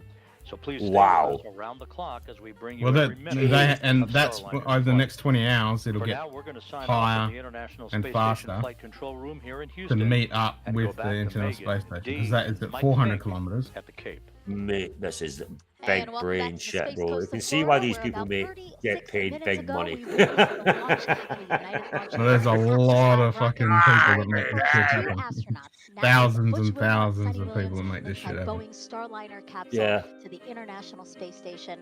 The first Oh, is time that guy an that astronaut? The Starliner guy in now front? Who's he? orbits a rendezvous In the middle, yeah. with the space Yep. station in just over 25 hours. How are you guys feeling? How was it to watch launch? Again, just right over the water behind You know us this today. guy, Ken? Who is he? I mean, this is extremely exciting. What's his name? Fink. Of so much hard His work name's by Bob. so many teams. But of course, we're going to be even happier when we see Starliner Yeah, dock, what is it? and even happier Christopher when Fink? the hatch I opens think and we watch it's Sonny Fink Butch anyway. He's float in into the International He's been Space alive. Oh, absolutely. Yeah, well said, Dee. I mean, this is exciting. We've built up to this moment for years and years, and it finally happened. I got to see a Starliner launch with my friends on board. How cool is that? And Oh, that's you pretty could cool. His feel friends like are the on it. That's pretty Oh, whole cool. planet was cheering for them. Yeah, it was really nice to see Yeah, he it knows happen. the There astronauts. were He's a lot worked of with them. emotions here at the hostess among the three of us, as well as the crew that supported And us here the on the flight hostess. director is a And Canadian really, it's just a astronaut, history-making and launch. he's going To up on the see next again the Starliner. first woman to test an orbital spacecraft. That's So a big basically, thing. this is And a then again, the new last time people aircraft. flew to space Is in it? an Atlas-class Yep. rocket 61 Yep. years ago. Right. CFT, this Is 500 this a But NASA before aircraft? this, all we had certified was Starliner, Suez, and then which once is the again, So this is a Russian. first time NASA in one. NASA This is history not that, like the Elon agency Musk will and have all that. This 3 is different NASA. crew spacecraft No, so the other one we've operating only had is simultaneously. So that's the SpaceX International Space Station, with the SpaceX's Crew Orion. Dragon, and That's again, the only once one we've had, Boeing and then we've had the Starliner Russian spacecraft gets Soyuz. there, Oh Boeing wow! But So now now we this have is. spacecraft. Oh So Starliner. wow! really just So like a when lot was to the last time celebrate. It's NASA put amazing. You know, their Mike, own I know you've aircraft been up to the part space of station? Starliner's journey from the very beginning. That was working the alongside space Butch shuttle. and Sonny and all the teams NASA's across had Really? nothing Boeing, That long NASA, ago? ULA. Yep. So talk So to this us. is How does it this feel is to the see this rocket happen is from your perspective? is part of Lockheed and Boeing. All the way So this is a Oh, but this Boeing guy was on the craft. fucking shuttle. Was this a shuttle guy? This fucking. Everything was just Yep, like he's been on the the shuttle. final He's been on simulation Sirius. That thing's a exercise they give us thing, back mate. That at thing is Johnson cool as fuck. Space When Center, they take where out they with just a give us fucking- everything nominal.